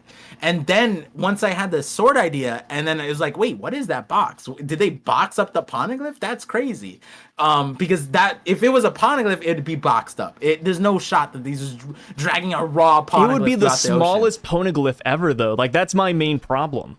It would be like a perspective thing, like how we're doing with Joyboy with the wrench hand, right? It's just like, it's super weird in the background. But separate to that, right? The reason why prior to him dragging some square mystery thing, is just that, because even in my video, I was saying like a man marked by flames, like if we're going with the vague thing that, yeah, a lot of the Japanese speakers and translators have said, like, it's kind of weird because in one situation it's katakana, and another one it was like in kanji, and we don't know which one is which, and it could mean a tattoo, but it could just mean someone like marked by flames, or like attributed to flames. And if that's the case, then it's like smoke would be that. I even had that in my man marked by flame video. I was saying that smoke could have been an indicator. If there was a steam ship, that could be that, like a black ship that had steam, that would be a man marked by flames. And then it's like, wait, smoker fits that really well. But would someone call his bike a jet black ship that creates whirlwinds? No, I don't think so. Is it just Smoker the guy that like loses to everybody? Like, I don't know. It's just weird. Yeah. You know? Like, I mean, it's and that's the thing for me. Like, I think it's too weird, and we'd have to like overlook so many details for it to be Smoker.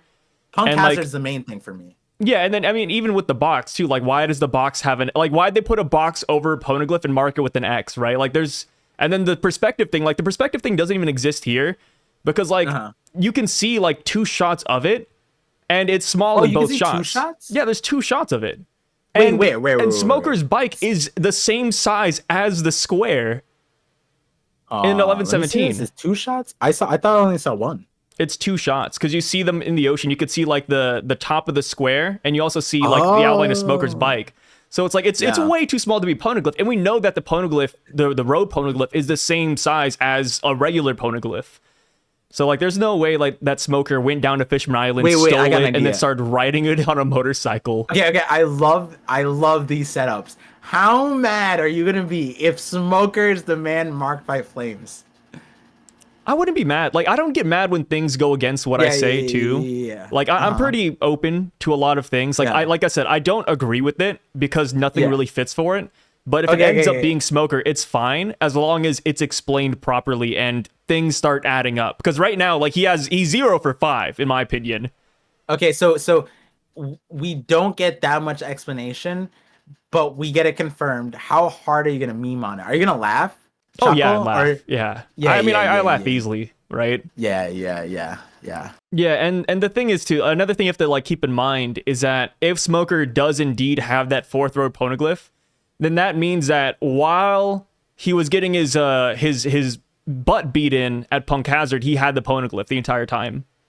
I don't want this to be tied to the theory, but if it was sword in general, then it could be like a multiple people are involved. That's why there's multiple kinds of rumors, right? Like, it might not be that the whirlpools are Smoker. It might be the man marked by flames is Smoker, but the whirlpool jet black ship is someone else in sword. Like, maybe that's Prince Groose or something, and he has a special ship or something like that. And it could be, or like I don't know, like someone else, you know? Yeah. Point being, right? Yeah, I mean, another thing with this too is that like, we don't know when the poneglyph went missing. From the time Roger found Laughtail, that 4th road poneglyph was not there. Like, we don't know if it was like 19 years ago, 20 years ago, 2 years ago, 3 years ago. So like, that's another reason why I'm not a big fan of like Sword having it. Yeah, minimum. Sword can find it, but I don't think they have it. To last a year ago. Yeah. Minimum. Yeah, minimum 2 years, max 20. Yeah, yeah. But yeah, I mean, as far as that goes, we got Buggy now though. You know, Buggy's saying, "Hey, my world, no, it's gonna be our world," and you know, the crowd goes wild. They love it so much they actually turn away from Buggy to cry and just shout. One guy even has hard eyes, man. If Buggy had the Mero Mero no Mi, they'd all be stoned up. It's not one guy, it's three. It's two guys and a girl. Everybody loves Buggy, man. Yeah. And Too much charisma. what's cool about this is that Crocodile's like, hey, you know, sit here, Buggy. And this is a very different sit here than what we've had in the past. Because usually, whenever Crocodile says, "Hey, get over here," you know, you see like the stress marks. You know, like Buggy, like Crocodile's like angry. Mihawk's like, you know, touching his sword, ready to kill him again. But no, this time around, it looks like Crocodile might be willing to actually talk about this. And even Mihawk's hit with a ... Yeah, he got Riz. I see. This is what I'm saying. Like when I got this panel, I completely forgot about Mihawk and Crocodile in this scenario. Because like every other time, like it's like, oh shit, what are they gonna say? Buggy hit me so hard in the fields. I'm with Buggy at that point. And then I saw Mihawk Crocodile. I was like, oh shit, I forgot about them. And then like you said, like I was like, wait. It looks like they're actually, you know, they want to talk about this. They're like, Buggy, just sit. Sit. Yeah, and like Buggy's like scared. He's like, oh shit, I did it again. But like now, like Crocodile and Mihawk can be like, I see why you're Yonko now. So like, what is their priority list though? Like, what do you think they're gonna do first? It really just boils down to that. Like, they're gonna follow Buggy's plan. You know, they know what they want. They want the ancient weapons because Crocodile said he wanted, you know, power. Mihawk wanted peace of mind. They need an army. So, like, where do you think they're going to go? Buggy's straightforward. When he wanted Luffy, he just followed his trail. He wants the One Piece. There's some luck involved. The thing is, too, with Buggy... He's Buggy... an action character. He likes being where the action's at. So... Yeah. I think... The question is, does action follow him, or does he luck into the action? Like, does it show up, or is he like a Blackbeard character where it's like Blackbeard's been reacting and showing up? So, what's the next news, right? The One Piece is blah blah blah. I think Buggy just maybe he retraces his steps, right? Like, as he knows from Roger's journey, did. Yeah. So, like, maybe that's it. Maybe he just retraces his steps. With Buggy, like, yeah, I could totally see him sending like. Kind of like how Blackbeard's been mopping up things on the side, just really nice and neatly. You know, like we got like half a chapter dedicated to Law, another like portion where Kuzan and Aokiji go to Whole Cake Island. I feel like we could get the same thing for Buggy, where boom, you know, Buggy goes to Whole Cake or Mihawk goes to Whole Cake. We have Buggy go to Zoe, Buggy go to Wano. And the cool thing about Buggy's crew, or well, I guess mainly just Buggy himself, is that he has connections to some of these places and characters. So we could get very different interactions than what most people expect, right? Like he goes to Wano, for example. I don't see Buggy like fighting anybody there. Like he knows the Scabbards. He's met them before. So I could easily see him just going there saying, "Hey, what's up? It's been a long time. You know, it's been 20 years, man. 20, 40 years, whatever." And then he just gets the poneglyph and heads out. You know, maybe that might be thrown into... So maybe that could be like rough though, since Wano is allied with Luffy, but... You know, like, will they deny Buggy because of that? I don't think so. All right, so Blackbeard, though, man, we see Devon. You know, we see Caribou in the background. We don't see Van Augur, but, you know, I like to imagine he's there. Well, I guess technically he doesn't have to be here. He could just teleport away if he wants. But yeah, like, Devon's calling up Blackbeard saying, yo, we got this Caribou fella, and he has some information. Blackbeard is interested, and I think he's gonna bite. I mean, there's no reason why he wouldn't, right? You know, you hear a message about ancient weapons. You have a guy here saying he knows where they are. You might as well see if that's true. So yeah, I'm pretty excited for this. I think Caribou's gonna feed him some information, of course, and then we could get some Blackbeard action. You know, he could send some people to Fishman Island, send some people to Wano, and even then, like, where do you think Blackbeard is?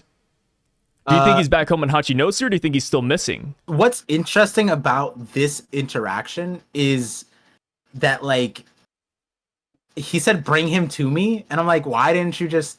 You're on the phone. Like, he's right there. You can just hear... So I thought that was a little interesting because right now the circumstance was that we got to confirm that uh, Devon, Van Auger, Blackbeard, they're separated. Interestingly, what was odd was that Devon wasn't on Winter's Island, but Van Auger and Blackbeard were.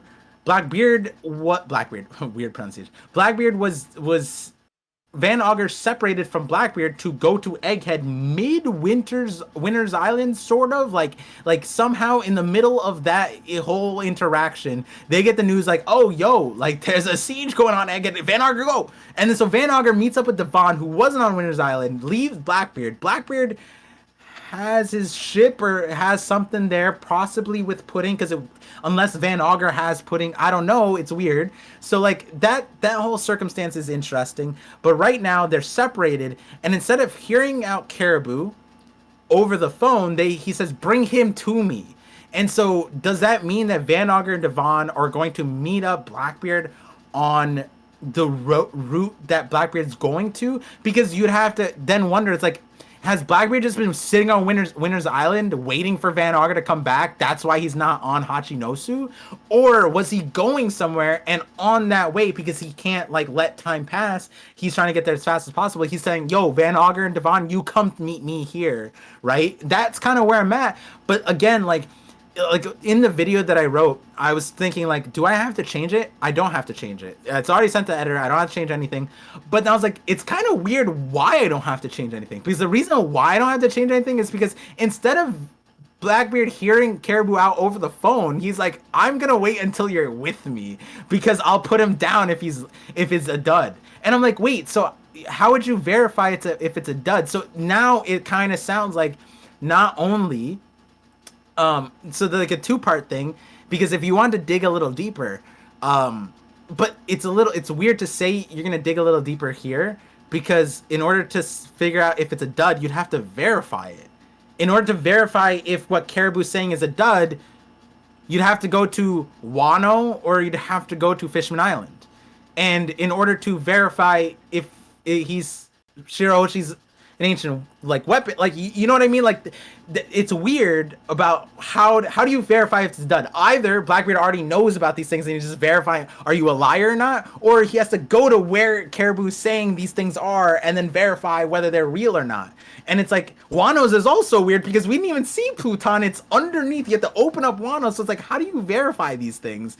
So that's separate. Like you have to dig a little deeper for that. But the bigger thing is bring him to me. And that's huge, because then that to me, I'm leaning on Blackbeard's going somewhere where he can't like stop, and he needs them to come to them. And luckily they have the warp fruit, so it probably make it a lot easier.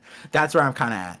But one thing that I can say that a lot of people were talking about on the stream, and I think like my mods had to redact it from, because people were trying to spoil me in the comments, was that we got the Caribou thing here. And my biggest thing is that I think that Caribou's lying, like not lying about the information obviously, but I don't think that he genuinely wants to be like, not that he doesn't genuinely want to be with Blackbeard, but I think that he's brown nosing him. Like he's like, his goal was to be underneath Blackbeard, but not for like genuine reasons. Yeah. But that'll be interesting to pan out. We don't get confirmation or a negation here of that, but I'm really interested to see this pan out, and I really hope that, like Egghead was, we continuously get Blackbeard like updates, because that's the one thing that was kind of nice about Egghead, was like Blackbeard went from a off-screen undefeated character to a semi on-screen champion of like being the most efficient pirate crew of all time. And I like that. You know, I want more of that. I want to see like 2 chapters from now, 3 chapters from now, we see a little bit more of Blackbeard, a little bit more of Van Auger. The one character that I think that like everybody should be like thinking about is Lafitte, right? We haven't yet to see Lafitte in time skip after Dressrosa. And it's like, why? Where? And that's a whole separate conversation. But I wonder if Lafitte comes into play. Oh yeah, of course. Yeah, I mean, with Lafitte, like, he could be anywhere, like, and the guy can fly, like, for all we know, he could just be following Shanks around, just hanging out in the background, like, keeping up with Shanks' movements, and that's how Blackbeard's always been able to avoid him. Lafitte could even be infiltrating, he has hypnotism, he could even infiltrate the Marines. Like, there's a lot of things that Lafitte can do. And as far as Blackbeard verifying Caribou's information, like I think that'll be a lot of fun because they both involve a nuclear option, right? You go to Fishman Island, you kidnap the princess. You go to Wano, you destroy the country. Like, but the thing is, like, it's Blackbeard though, so like I guess he wouldn't really care. Like, you know, he can just easily break down the walls with Gurgur and Omi. And then I guess right when Blackbeard breaks down the walls of Wano, he can see that like there is an ancient kingdom there. So like that alone would already verify Caribou's claims. You know, the minute he sees something down there, he's like, oh, Caribou, he wasn't BSing. Yeah, no, I mean, like, it's big. Like, Blackbeard, like, no matter where he goes, he's gonna just, like, be making those moves, man.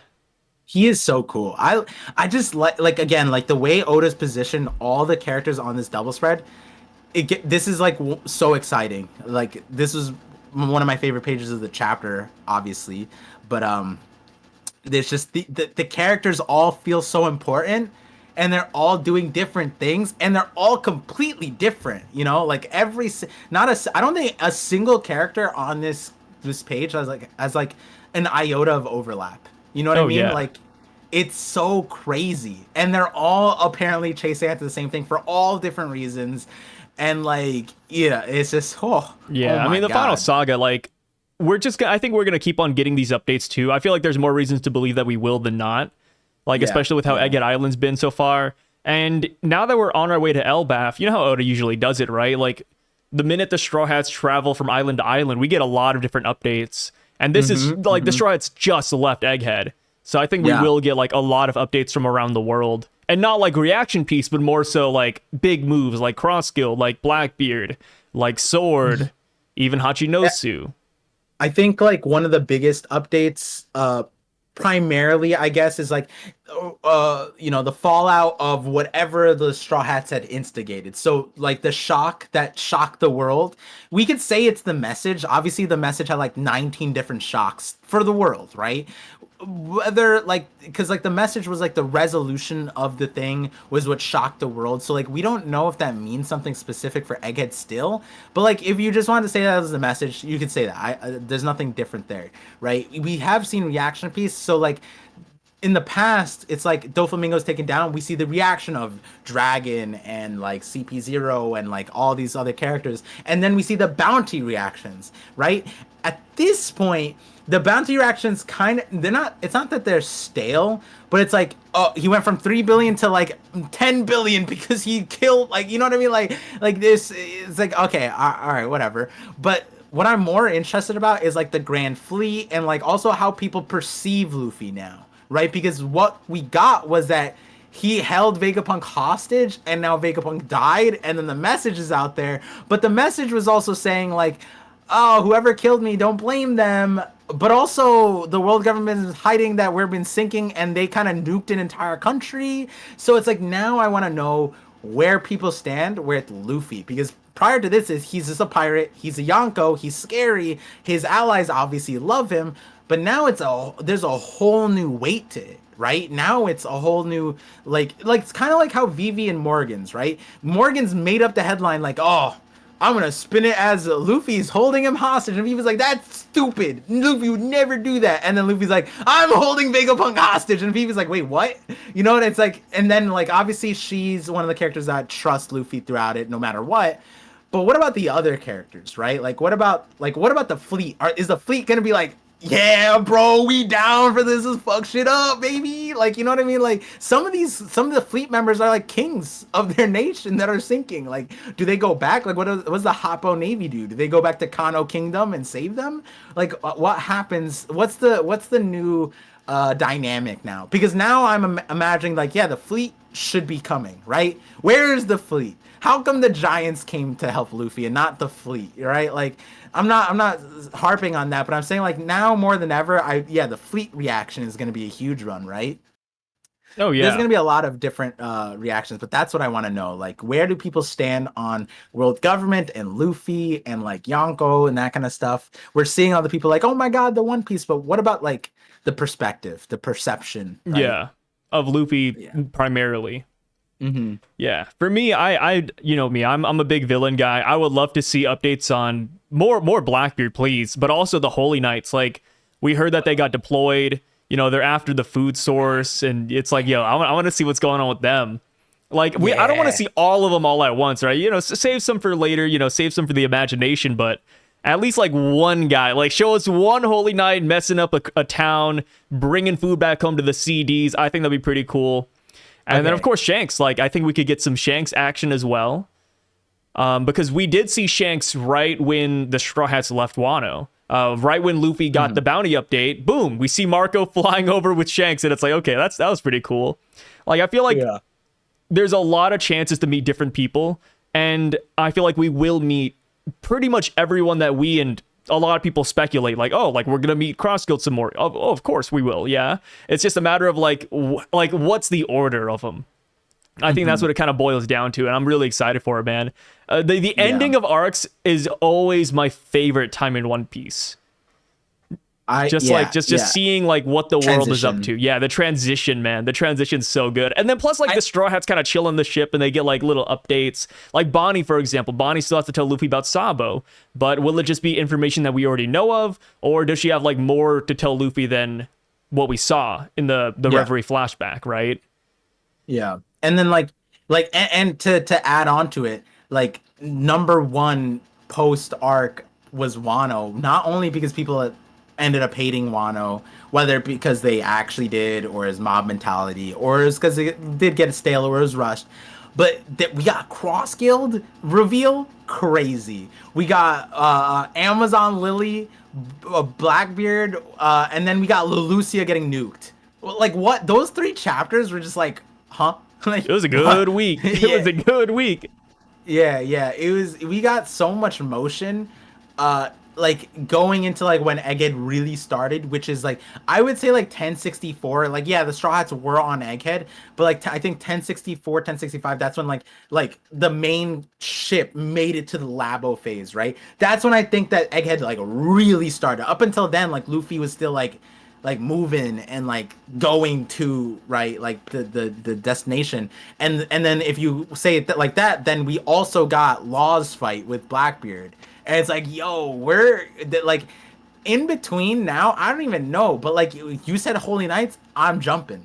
Like I'm almost trying to theory craft what kind of silhouettes we're gonna get. Like I was thinking, like remember with Doflamingo? I think it's chapter 701, 701, where Doflamingo shows like he has the Mera no Mi, and then we get the his crewmates, but like before we get his executives, they're in throne chairs with the suits, and we just see like the spades, the thing, and like the diamond or whatever. Like I'm imagining that for the Holy Knights, but it's the haircuts. We see like a moon, we see like a star. It's like the goofiest thing, but like I don't even know. Like I just want to, or like we get their yokai form.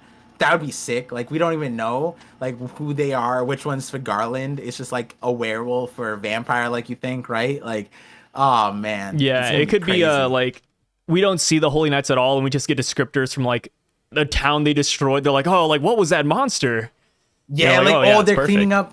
They're cleaning up like the revs, like the kingdoms that they took. Oh, or we see.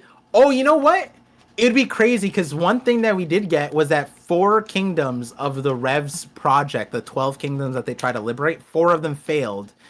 8 of them were liberated. 1 of them was Leloucia. 1 of them got deleted. So why did the 4 others fail? What if it was because a Holy Knight was there?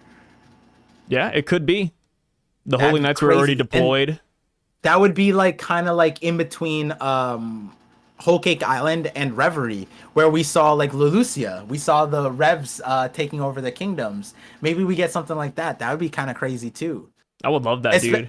Yeah, especially like one of the things that we didn't get really is like the revolutionaries' reactions from like this news. Like we saw that they are like reacting, but we didn't see like the armies, like the people, the kingdoms that they liberated. Like we didn't see their reactions. Their reactions are kind of really important. The last time we saw them, they were ready to start a riot over Sabo killing Cobra. Imagine they find out like all of this stuff that like Dragon's been trying to save them for. They're gonna be locked in. Dragon's gonna have 8 kingdom army. It's gonna be crazy. For you, where would you rank the next coming chapters? Like who do you want to be with the most? I know you talked about the Grand Fleet. Is that your number 1 pick? Like, you just pick three, I would say, because there's like so many options. But Wait, spit the options. Like, spit some random options. yeah, I mean, like Grand Fleet, we could see. I mean, hell, we could even get like a preview of Elbath, Cross Guild, Blackbeard, ancient weapon reactions, Wano reactions. Like, where would you want to prioritize your time? Top 3 people or places. Holy Knights. Number 1. The reason why is because I was gonna say Gorosei. Yeah. I'm a little tired of them, but I want their post Egghead reaction. Yeah. And same. like, and do I want their reactions from them? Do I want it from Emu? 100%. Do I think Oda's gonna give it? No. But like, if he did, I would want it from the Gorosei.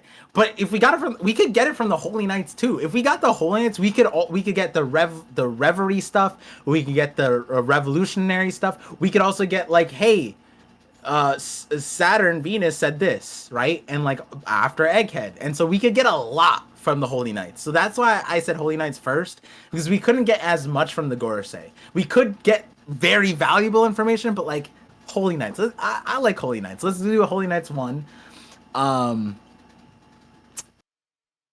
Cross Guild is a good one because like you said, we could get like the Blackbeard-esque situation post Egghead. Maybe Neo Mads. Neo Mads number 3. Yeah, I'm thinking like they're somewhere. They're neither 2 or 3 because like they have a lot of power, and I feel like wherever they go, a lot of things shift, and like a perspective of the story shifts too. I feel like because they're like the second of Vegapunk, you know what I mean? They're trying to do a lot, and if we want another Mother Flame, it might come from them. We don't even know, right? It might obviously with like a Lilith addition, but like Neo Mads is an interesting group that I'd be. And we saw they were arguing too, so they're kind of like debating on what to do next. Yeah, and Vegapunk's literally the line said like, "I have faith in humanity," and it was over them, like basically. So like, damn, and like I would want to say like Wadaria, like those guys, especially because of what we saw with like Emth, but like realistically, they're not connected enough for me to like want to like let me tap into what they're looking at, right? Yeah, it's not really. But you know what? I'm gonna throw in a wild card. I'm gonna throw in a wild card, and I'm gonna say I would love to see Rouge. A Rouge, yeah. This is the time. The time. Last supernova, man. If he does not show up right now in between this transition in any capacity, my man wasn't reacting to Vegapunk. Yeah, he's been missing, dude. Who knows where that guy is? We got Roshio. Where's your Rouge? It's like the whole like where's Bon Clay thing, right? Like we know he probably hears this. What's he doing? But with Bon saving him, Clay, man.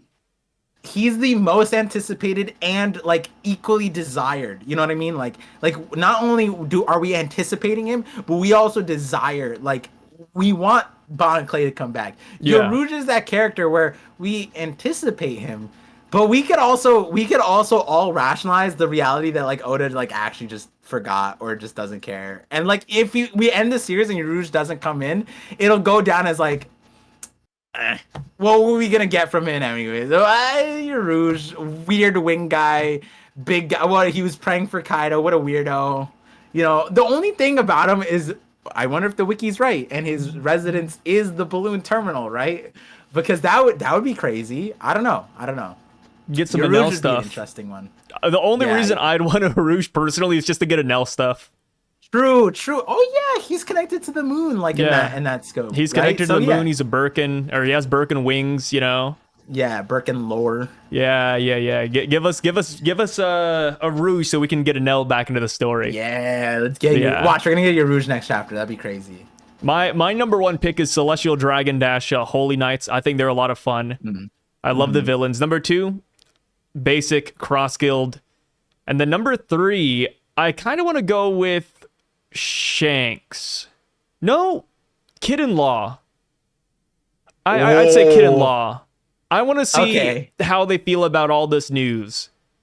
I want to see them licking their wounds, like, you know, getting up, and I want to see like if they still have that ambition in them, or if their most recent losses like really took them out.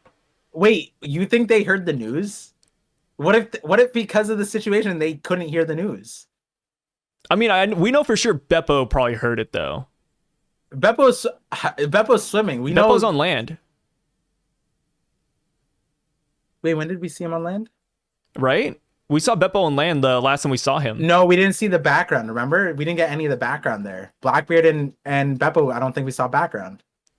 It was Blackbeard and the Beppo. We right? didn't see background, but I mean, the fact that Beppo is like just True. Oh yeah. reacting means that he's not in, like, he's not like swimming in water anymore. True, You know, you're right, you're right, Like you're the right, fact yeah, that he's like Beppo. this is like he's probably good.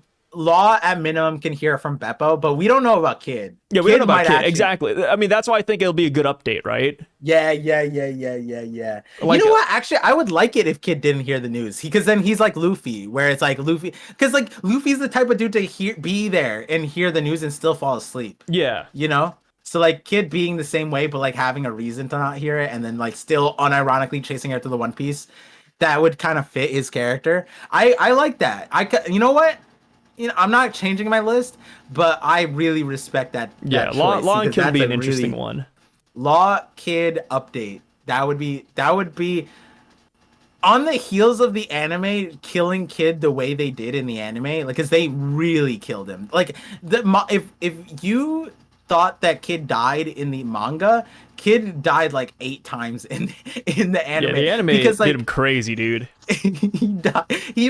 He got hit in slow-mo. He fell from, I don't even know where he fell, got like suplexed by gravity onto his own ship, then lost consciousness watching his right hand die in front of him, and then Dory and Brogy obliterate. And it's like, yeah, like each one hit him. Like in the manga you could say like, oh, he's just sinking in the ocean. No, I wonder the if anime Kid is still killed him. around Elbaf. I think so. I think Because if he is, then that means we're gonna see him pretty soon. So like I feel like that's gonna happen. Like if Kid is still like sinking, or if he like somehow got to land, he's near Elbaf. Like we're gonna pass by this guy, and I think that interaction will be just absolutely hilarious. Well, see, here's something I made a short about this. I've come full circle, and I don't think the Kid Shanks thing. It's not Kid's fault. It's 100% not Kid's fault. Kid is not stupid for what he did there. Oh, I mean, yeah. Agree or disagree? I mean, I agree. Yeah. Based off of what? Based off of what? The fact that he's a pirate. So the thing is, he got set up. He got set up 100%. The reason why is because Shanks wanted to personally go to Kid. The reason why he couldn't was because he saw a future where Kid was gonna obliterate the thing. But the thing is, Shanks told all of those pirates, all of his affiliates, to get out of the way. He told them multiple times, move your ships, I'm gonna go. And they didn't listen.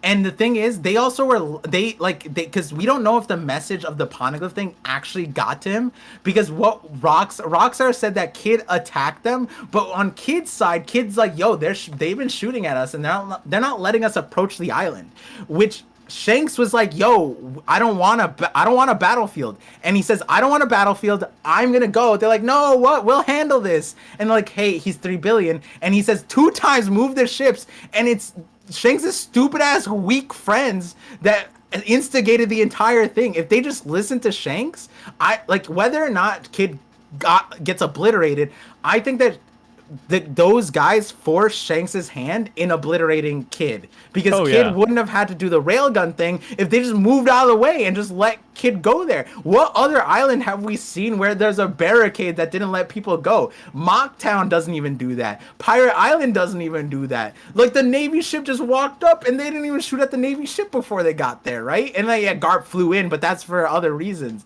And I was just thinking about, like, yo, the Ballfingers fucked it up. Like, it was Kid's fault.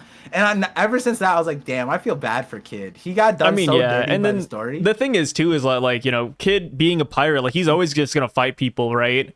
Yeah, like there was just no way he was just like not gonna do anything or like turn tail and run.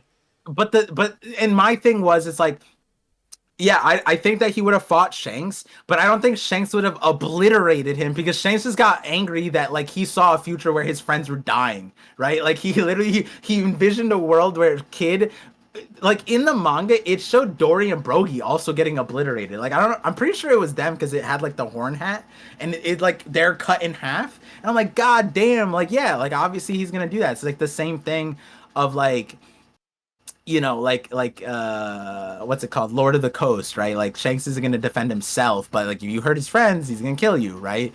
And it's like, but the problem was that like Luffy in the earlier situation was defending Shanks when Shanks didn't need defending. Shanks like Luffy's like take that back. Shanks is cool, and then the mountain bandit had to Higuma had to fight him, right? And like that's when Shanks had to throw back. And so in that situation, Ball Fingers, all these guys, they were Kid Luffy, except much more annoying. Because it's like, bro, why are you even doing this? You are actually like Shanks laughed at you and said you're weak. And yeah, so I just got sad. But all of that made me wonder because like if that's how Shanks did Kid, I'm like, yo, what did he do to Barto? Because Barto actually like burned his flag and took over the territory, said he had to do the thing. And so like, previously we were thinking like, oh, like Barto's like in prison or whatever. Like, nah, I don't know. Maybe he's like with Kid, like sunk underneath the ocean. That would be cool. Both had there's a reason that, why like, we didn't see like the Barto reaction, right? Yeah. And like, I think we both said like there's something underneath Elbaf that like there's something there that they're probably Kid washed up on, and I think like Barto's probably there too, something like that. Yeah, Barto's he's an interesting one for sure. Like, yeah, a lot of people want to believe that Shanks is like this really altruistic guy, and he kind of is, right? But like the minute you kind of press on his toes, he will bite back. Or like Ball Fingers. Yeah, like with Kid.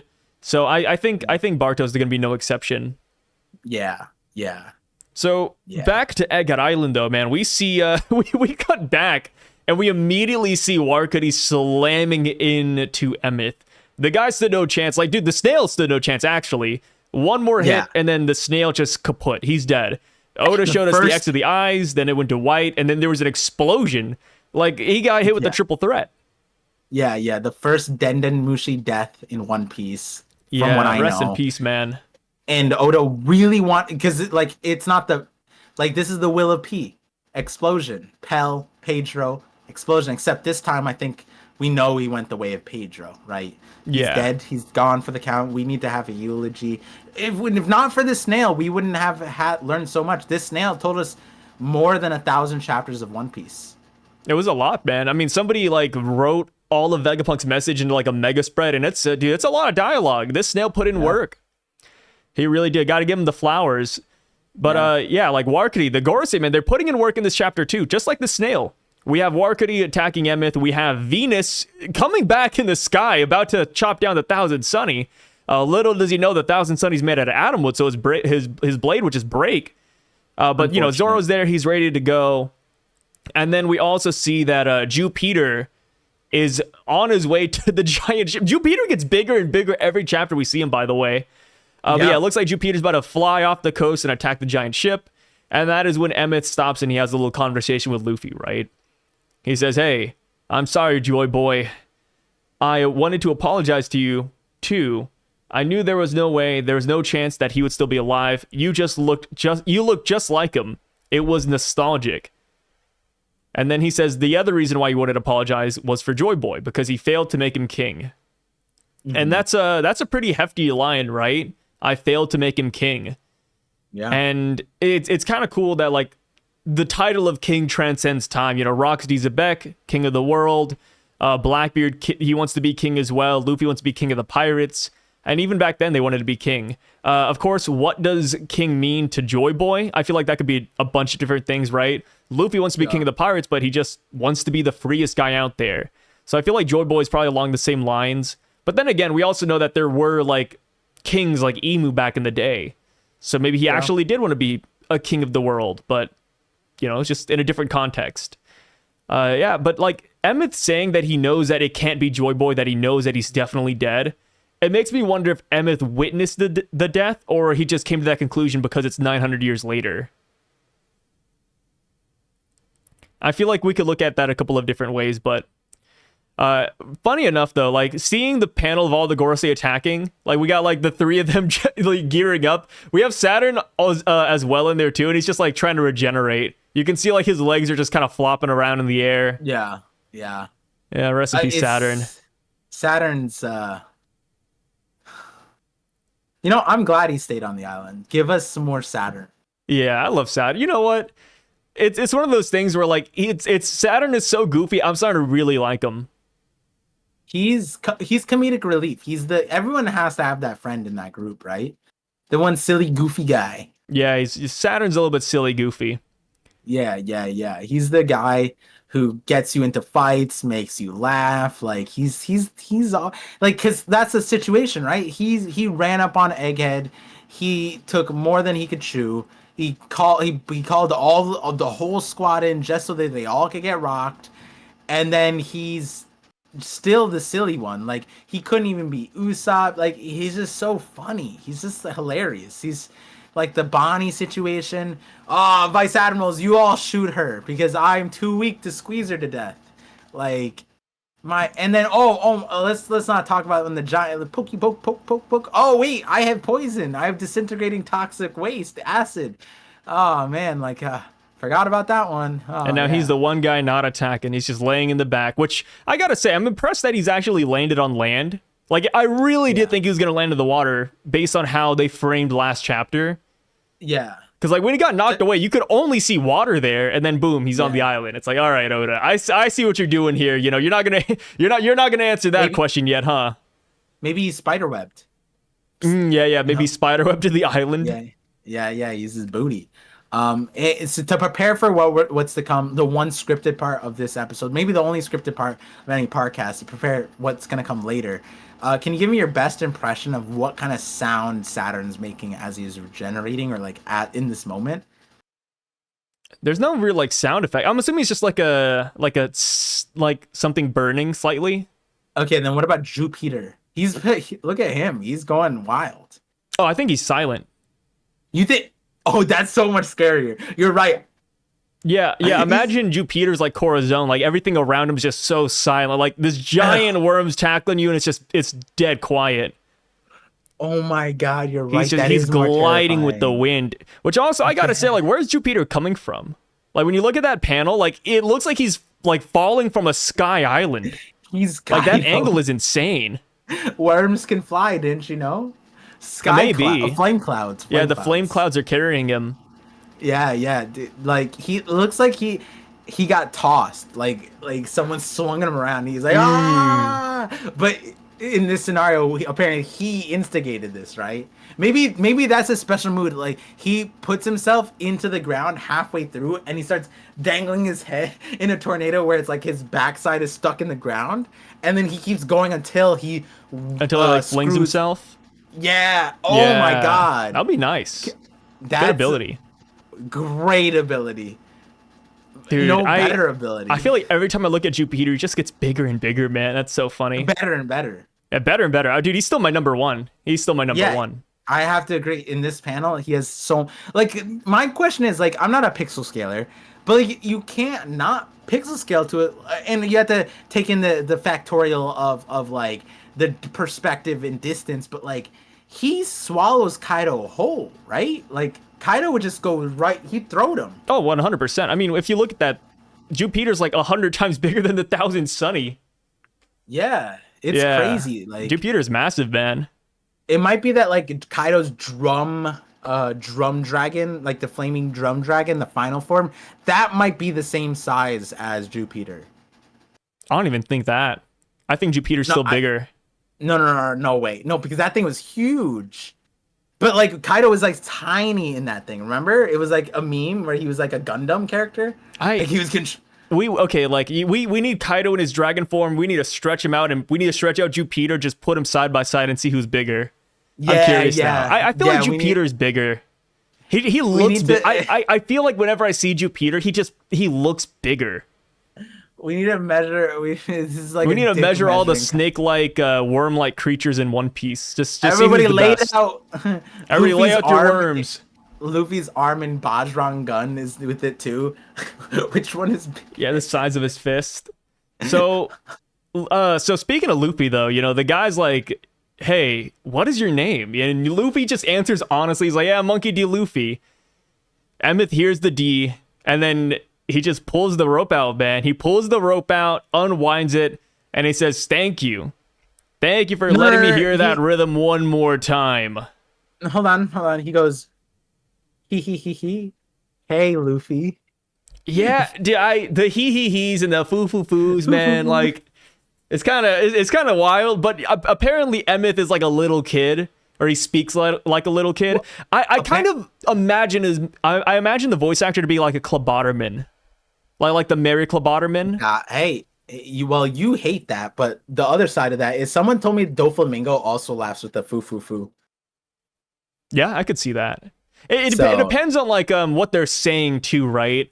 Like I don't think the foo he's are bad, depending on like just the cadence and the sentence, the context, like Moogie water, like, you know what I mean? Like, okay, yeah. oh shoot, Doflamingo's, he's making fun of Luffy, he's mocking him, but in a different context, like thanks Luffy. Like, it's like I don't know. Don't worry, guys, we're gonna read it out later. Yeah. Yeah, but Emeth, he's a giggler. He's a giggler with a capital G. He laughs a lot in this chapter. But yeah, he whips out the rope. He undoes the knot, and then he says, "Don't die, I won't let you die, Luffy." And then boom, conquers Haki. The sky is splitting, which it's kind of funny that splitting down the middle. You would think that would just like all the way, right? Yeah. Yeah, but we got like a clean split, and all the Gorosei are knocked out of their yokai forms. They become human once again. And the only people that are left standing and unfazed are Dahl and Pomsky, the super strong VAs. All the fighter marines are knocked out, and the Gorosei are sent packing all the way back to the Holy Land. And I have seen some people talk about this in a couple of different ways too. So as far as the Gorosei being knocked into their human forms forcefully, that is confirmed without a shadow of a doubt. But as far as why they got sent back to the Holy Land, I've seen a couple of different camps. It's one, they did it to avoid the blast. Two, Joyboy's Haki undid the summoning circle. Or three, they got hit by the blast and then they just wanted to go home. What camp do you fall in? So, okay, yeah. Like, I was trying to filter through like the ramifications of what Oda showed us here. It was kind of in depth, but like, yeah, like, because Dahl and Pomsky are like fine, right? Largely, like, people were saying like, oh, they're not Emmett's opponents, right? But then it's like, okay, so then what about the Marines that passed out? They're not Emmett's opponents either, right? Like, I don't think Joyboy stored his Haki to knock out fodder, right? Like, no, his opponents are these strong people in front of him. These guys actually tore off Emmett's arm and stuff like that. It should be targeting them. So but the thing is, they didn't get knocked out. They went back and they're conscious. They're standing. They're fine. Saturn, we see, like, literally looking at Emmett, like, fine, right? They're not like perturbed by it. I think the way I'm looking at it is their forms might have gotten pulled out from the Conqueror's Haki situation. Mainly the way I'm looking at it is like Shanks did that to Green Bull, and I like to believe that Conqueror's Haki has that ability where, especially if you're surprised, like, the thing is, like, were the Gorosei expecting Emmet to whip out a rope that had 900-year-old Haki from Joyboy to then explode? I don't think that was something they expected. Even Dory and Brogy were like, what in the world? Oh, Robo with Haki? Like, even they were confused. Yeah, and like, but they're also kind of dumb. It's the meme of like, oh, where's the observation Haki? It's like, sometimes you just don't have it on. But like in this situation, I think it's 100% valid to be like, I don't think that they were prepared to get hit by that. And so maybe if they were, maybe they would be less perturbed, and maybe they would stay on they could, but maybe they were surprised. But like, we see them turn out of their human form and then go back. So it's like, maybe it's a little bit of both, where it's like the Haki undid the summoning, undid like the magic stuff, right? Yeah. Where the magic stuff is, from what we know now, the forms are not devil fruits. There's some kind of other way to get to these forms, whether it's Haki, whether it's magic, whatever, what have you, right? We know that they have some kind of magical summoning circle. We know that Oda in Pilot has had magic, and he's gone on to say, like, yeah, There's one magic in One Piece. So it might be that Haki undoes the magic. That wouldn't be that crazy. We saw Law undo Devil Fruit powers. So it's like, okay, I don't see why Insane Conquerors Haki can't undo magic. So they undo the magic of how they got the yokai form. They undo the magic of the summoning circle. Sure. I think that's where it is. I don't think that the Haki was like so insane, mainly because Dull and Pomsky would be dead. I don't know why. We've literally seen Saturn look at somebody and insta kill them without per se Conquerors Haki, and I think that Joyboy strongest tier Haki would be able to do that if it was intended for that. We don't necessarily know. Right now it feels like the Haki was like a smoke screen type of like situation. Like, hey, Emth, I'm gonna use this for like, I don't know what kind of situation you're gonna get yourself into. So I'm just gonna give you an EMP blast. It's just gonna negate everything around you. That kind of thing. Like, right? I don't know if you want to kill everyone around you. So I'm just gonna give you something like non-lethal and like it just stops everyone in their tracks. And that's what we saw. And then the other part is that the summoning circle thing is really interesting because I don't know if it undid the summoning circles because then Saturn would be back on his ship. Saturn specifically summoned himself from the ship, and so if all of them got negated by the Conquerors Haki without choice, then Saturn would also be back on a ship. Now, it could be off screen that he got put back on the ship, jumped back on the island in his human form. But I'm thinking it's more like that the Gorosei just chose to go back because, like, it would have, I don't know, it would have affected them. Or here's a smaller line of thinking that has cropped up on this is that their powers are 100% tied to Emu. Emu got affected because the Gorosei got hurt, which would make more sense. It's not like we saw a blast hit Emu from there, and we see Emu, like, it's like we talked about this. Is it pain or fear? Fear makes a little bit more sense than pain, but, like, he hit us with the uva, and he's, like, bent down, and it's like, I don't know. So, like, maybe the Gorosei tapped out to protect Emu from not getting hurt by the thing. Like I seen some people say something like that, and I'm not negating that. It's just that we don't have enough context to say which way we're going. We don't know what happened to Emu. We don't know what happened to Gorosei. I'm looking at the Gorosei; they're all standing. You know what I mean? They're not like hurt. If there was someone to target, they're winded for sure, but they're not. Yeah, they're winded, right? They're winded, but Emu's going. Ooh, ah! None of the Gorosei are doing that, right? Yeah, so it's definitely like, fear. Yeah, so it's like that's why the nuance of this, what this rope did, is like it's kind of the same situation as when the summoning circle came out and then Saturn like insta kill someone. That was all new stuff. So like how that stuff works, we still don't know. Magical ancient robot whips out a rope, unties a knot with Haki that just explodes an entire island. We've never seen Haki this big or this powerful, and if there's no other proof that we know nothing about Haki, Exhibit A now. This is the new Exhibit A. Haki can do crazy things that like we still don't understand yet, and Oda's gonna start piecing together the world of Haki, the power structure of Haki, and this is just gonna be like a stepping stone towards understanding how incredible Joyboy was, right? Because not only is he proficient in whatever this tier of Haki is, but he also imbued it in rope. Yeah, he put it in a rope. Zoro struggled to put armament Haki on a sword. And the thing is that this rope has been around for 900 years. Yeah.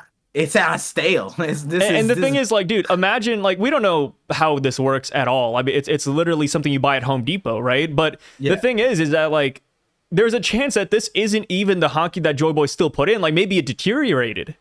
Yeah. You know, like, maybe, like, the age of decay, like, it's going down a little bit. Yeah, Emth might even hit us with, like, damn, if this was Prime Joyboy, the whole imagine Emth was like, huh, this was stronger than, or this is weaker than I recalled. Huh, this is weird. Yeah, no, Emth hits us with 900 years really does that to you, huh? My left arm was stronger than this. Like, because he couldn't use it. He's like, huh. Yo, that'd be crazy if he hits us a lot like that. It's insane, man. Like, this Haki's crazy. And the thing too is I've seen people saying like all these different theories about why the Gorosei are back at Marie Joie. And unlike the smoker man marked by flames, I actually like all of these ideas. Like I feel like no matter how you spin this, I think they all make sense. It's all fine. And at the end of the day, it all comes back to that one general consensus that everybody agrees with, and it's that Joyboy's Haki is it. Absolutely. Like it's the main factor here. As far as the Gorosei coming back to like Marie Joie, I just think it's really funny that Mars is sitting there. He's chilling, bro. Hella Like zesty, too. This guy's hanging out. And people have pointed out that this is the first time we've ever seen Mars sitting, because he's always just standing in the background. And there was even an SBS question where Oda was like, yeah, Mars is always standing because, think of it like he's always late for his homework, just throwing a little gag at him. But now Mars is sitting down, dude. He's hitting it with the ... And the face he gives them, it's kind of like, hey, you guys took long enough, man. Come on. Like, I've been waiting here for a little bit.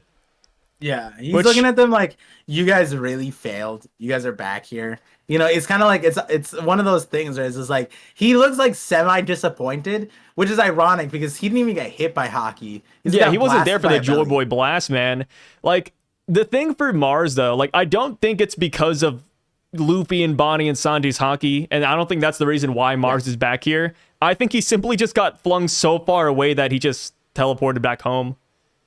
Which is funny because, like, if it was that far away, cool. Which Oda does have. Like, for example, Buggy.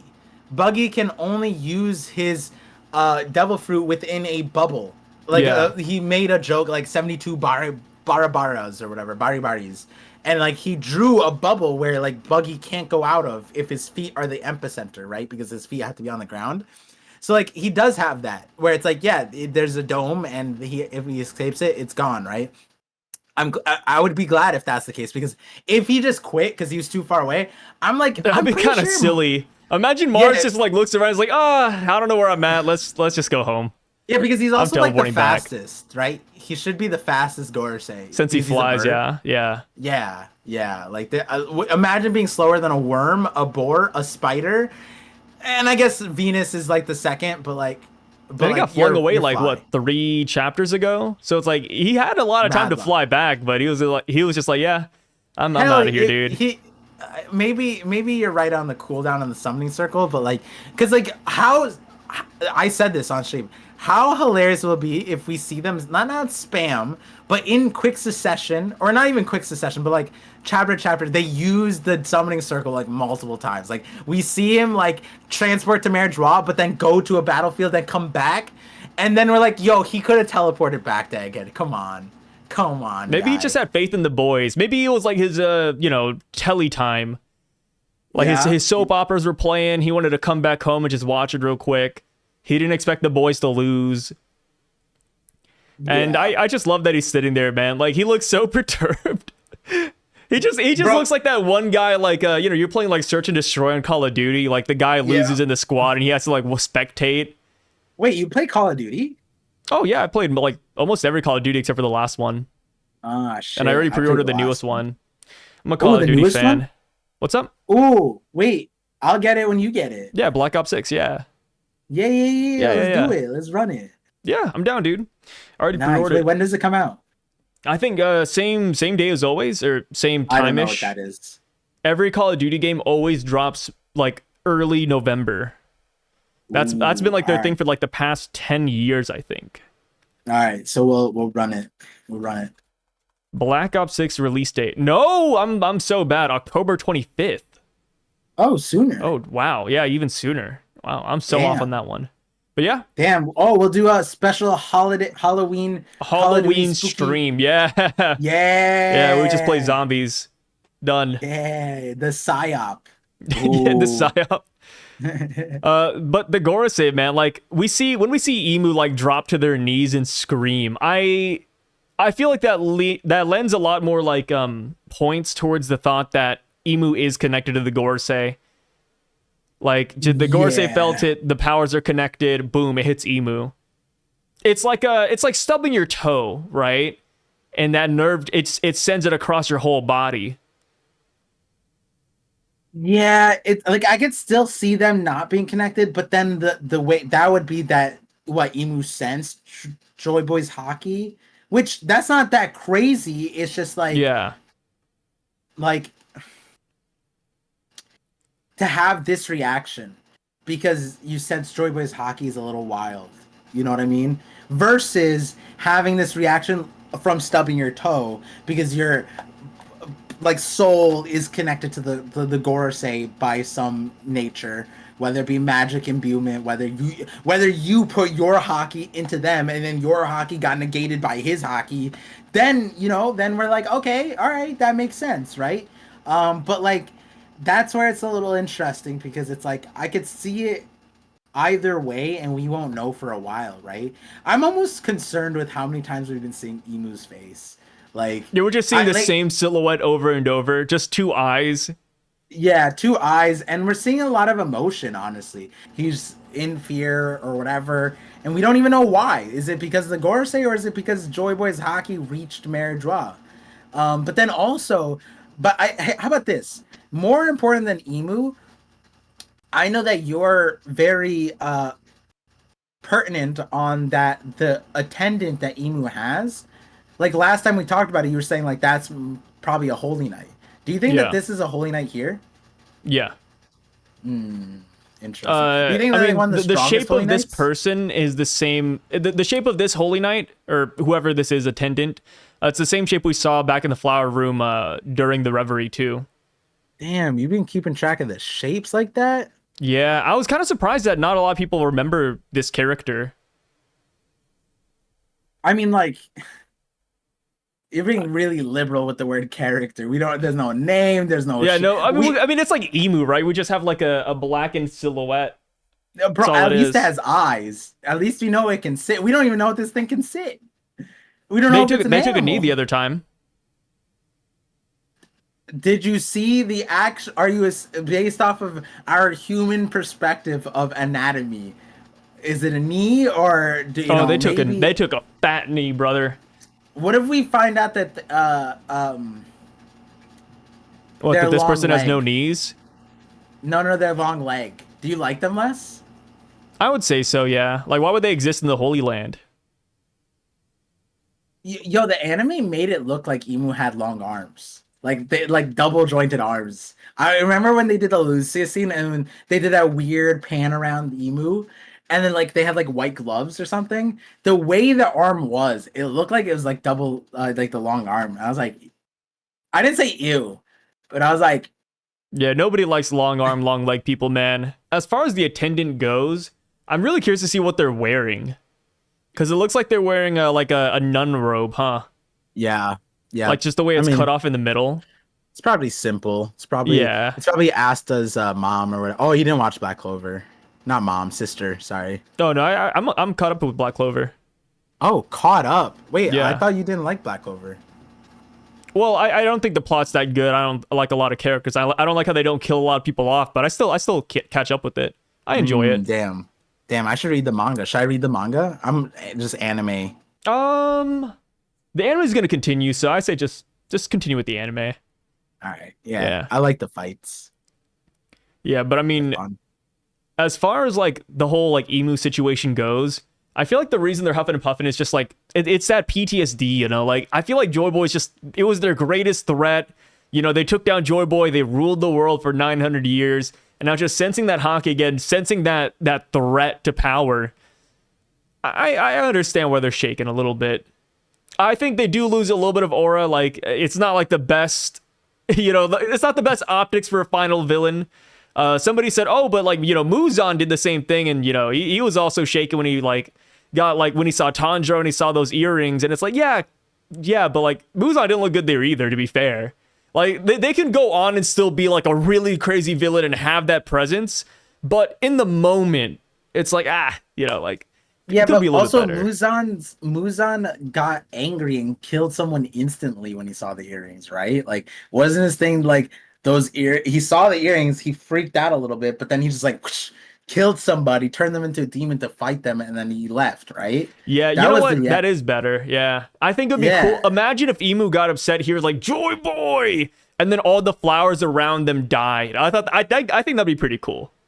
Yeah, that would be a cool optic. I'm 100. I'm glad you said the aura thing because like I agree on the scope of like it's kind of sad that like not that every villain needs to be excited because it's like the rival, but like I do enjoy it when like like the two top tier people, even if they hate each other idealistically, the fight that they had was crazy, but like and like they could at least respect each other from getting to that height of power, right? Because like, taking a line from Gojo, it's like it's lonely at the top, right? It's like supreme power is Yeah. extremely isolating.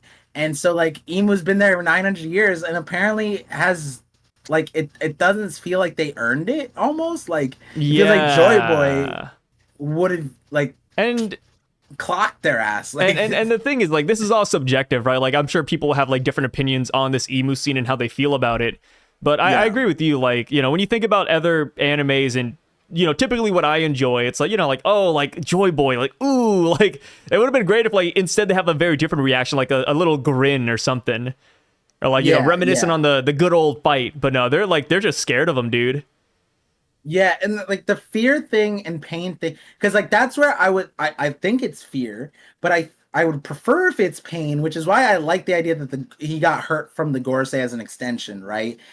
Like it could be that they're not like a fearful of the power but more so like fearful of the effect it'll have on the world, but like this kind of reaction is like personal, you know what I mean? Yeah. It doesn't feel like a, oh god, Joy Boy's back, it's gonna be so hard to control the world. It doesn't feel like that kind of reaction, And I you think know? that's due to the scream. It's not just any scream like, ah, ooh. It's ooh, ah, ah.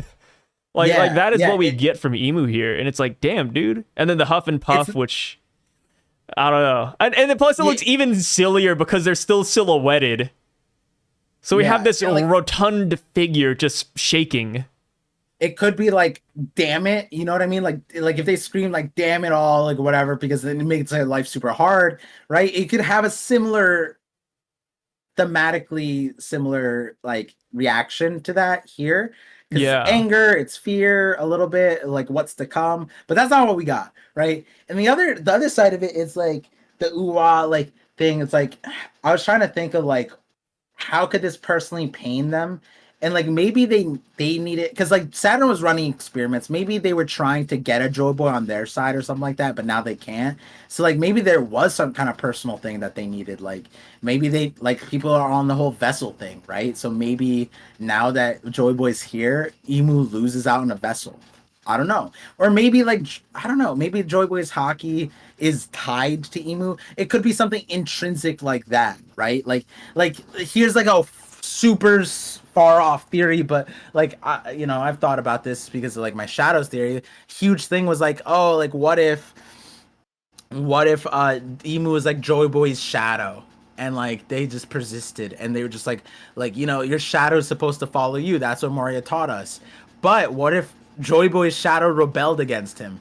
And that is what Emu is. And that could be like they were born together, they're brothers or whatever. And like because Joy Boy showed back and their Haki's back, maybe that affects like Emu's consciousness. Like it could be something like that, but we don't know. And like that's what me and Sai are kind of getting at. Like you could write this well off, just at the moment it just kind of doesn't paint the best picture as far as like normal possibilities, because like what I just explained is like super like not even like you have to sit there and think about the series a long time and like exhaust a lot of like normal options to get there.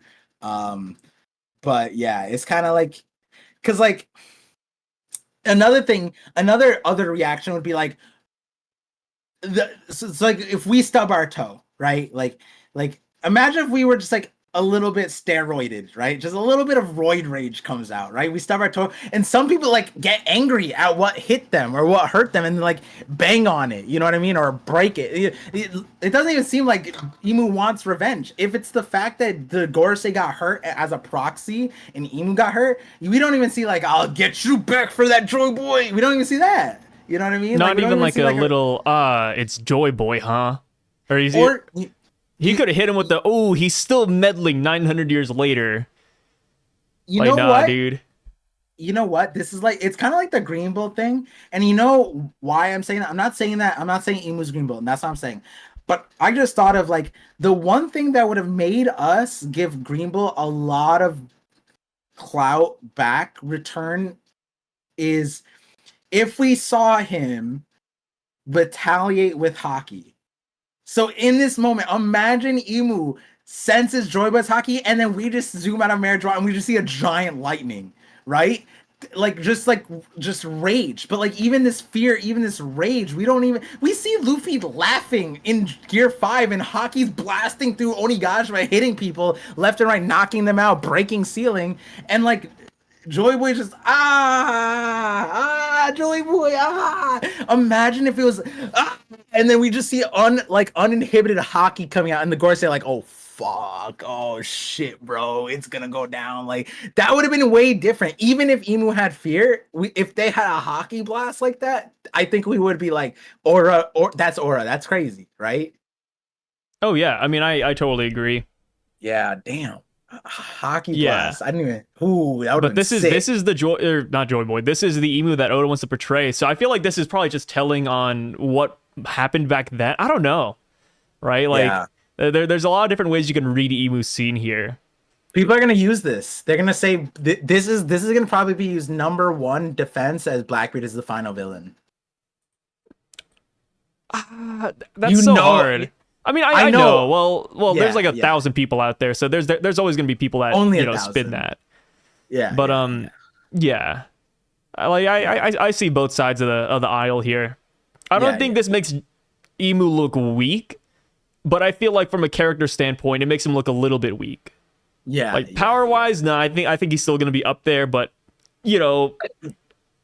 character wise, it looks a little bit silly. Yeah, like even when Doflamingo, right? Like Doflamingo got us like frozen over by Kuzan, right? We were like, oh shit, he gets clocked by an admiral. But and like we saw like him on the cloud, and he's like laughing, he's like, and then he phases off against Fujitora right after, and it's like, he gets hit by the meteor and he still blocks it. Like he's like, what the hell is wrong with you people? You know what I mean? Like yeah, and Doflamingo's still smiling after he gets frozen too. Yeah. Like that's just kind of how it is. He was smiling while frozen. Whew. Yeah, so on to the final segments. I mean, the Straw Hats, we see that they're pretty much home free, right? Like, nobody's going to stop them. The VAs, I guess the VAs could chase them, but I feel like that'd be just so pointless. Bluegrass has the best chance if she controls the sea beasts still. Yeah, Bluegrass might be the best chance, but even then, like, no backup on the seas. The Giants, Luffy, everybody claps them. But here's the thing, too. Like, it kind of goes back to, like, the Coby situation. People are like, oh, like Coby can't fight Luffy. Like why is he even saying this? But it's like, no. You want characters that go in over their heads, right? And that's what it's all about. I mean, Luffy does that over and over, and people love it. Like, oh, Luffy's gonna fight this guy. Oh, how's Luffy gonna do it? I don't know. Let's see him try. I feel the same way about Marines and even like side characters like Kid. That's why I have a lot of respect for characters who, even against the odds, they're still willing to give it a try, right? Like from our standpoint as a viewer, it's like, yeah, they're not gonna win, but would you rather the opposite where they just don't try at all and they give up? No, dude. Like, give it a try. Why not? So I am a fan of the VAs trying to do something, but at this point, you do have to weigh that panel space. Like, would you want panels of the VAs trying to fight the Straw Hats and losing just to show that they have that spunk to them, or would you rather spend it somewhere else? And I think I'd spend it somewhere else. And the thing with Kizaru is another candidate for somebody who could stop the Straw Hats. I don't think he's going to do anything. I think he's still done. And it goes back to the whole thing of, would Kizaru even be able to stop them? No. Yeah. Right? Like, Kizaru versus Luffy was a whole drawn out thing. Luffy ran out of stamina. Kizaru got, like, clocked in the head. And it's like, yeah, you add the rest of the Straw Hats and the Giants into that situation, Kizaru's not going to make it out of that. So. But also, like, what's the point? Yeah, what's the point, too, right? Like, he's not, like, assigned to stop Luffy, right? His whole mission was Vegapunk. The only reason he fought Luffy was because to get to Vegapunk. Yeah. So now that Vegapunk's out of the equation, like, I don't think Kizaru's going to do it. Yeah, and I think, like, wrapping up, like, every single point that you said also is just like, yeah, what's the point of stalling out here, right? Like, let's just... Yeah, unless one of these VAs is going to go on and be, like, the next admiral, like, in post time skip, then I don't see a point of giving them more panel space than they have here. Something more pressing, because, I agree, 100%. Can Bluegrass ride the Gorosei No. and like control them? Wouldn't that be crazy if we just see her on Jupiter just riding and it's like Alaskan That would be a cool bullworm? team up, but I don't think it would work if Jupiter doesn't want it to work. That would be crazy. Because it comes down to like a battle of Haki, right? Yeah. And I don't think Bluegrass has the Haki to take over a Gorosei member. Have we seen Jupiter with Haki though? Have we not seen him with Haki? I'm just saying we've never seen, like, I'm not saying that he doesn't have Haki, but you said like, does he have stronger Haki? And like, I would say so. hey, let's remember Doll, Bluegrass, and Pomsky, they survived Joyboy's strongest Haki. But not So- Bluegrass. We didn't see Bluegrass though. Oh, true. We could use the same you're argument for the Gorosei. Oh, we saw multiple Gorosei with Conquer's Haki. Oh, but we didn't see Jupiter with it. It's like the whole thing like, oh, but some VAs survived Joyboy's blast, but not all of them because we didn't see them. Like, that's a crazy hypothetical. I'm saying that I think Bluegrass survived, just like I think that he has Conquer's Haki and Haki in general. But what I'm saying is Bluegrass is the conqueror. She's the dominatrix. The meat rider. Yeah. And they got hella meat. Hey, to sum it up, I don't think Bluegrass is going to be riding my man Jupiter. He may have the worm, but this worm ain't for her. I just realized all of the Gorosei are really rideable.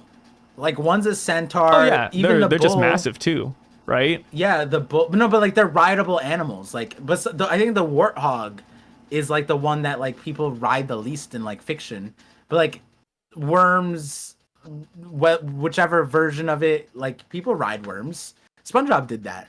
Birds, People ride worms. SpongeBob did it, guys. Come on.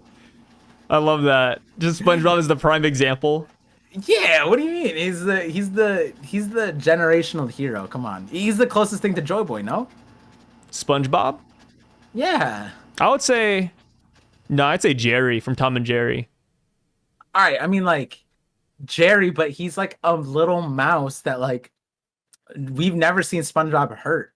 Have we? Actually, no, we've seen him hurt. But like he's literally like, because if you hit Jerry, he gets hurt.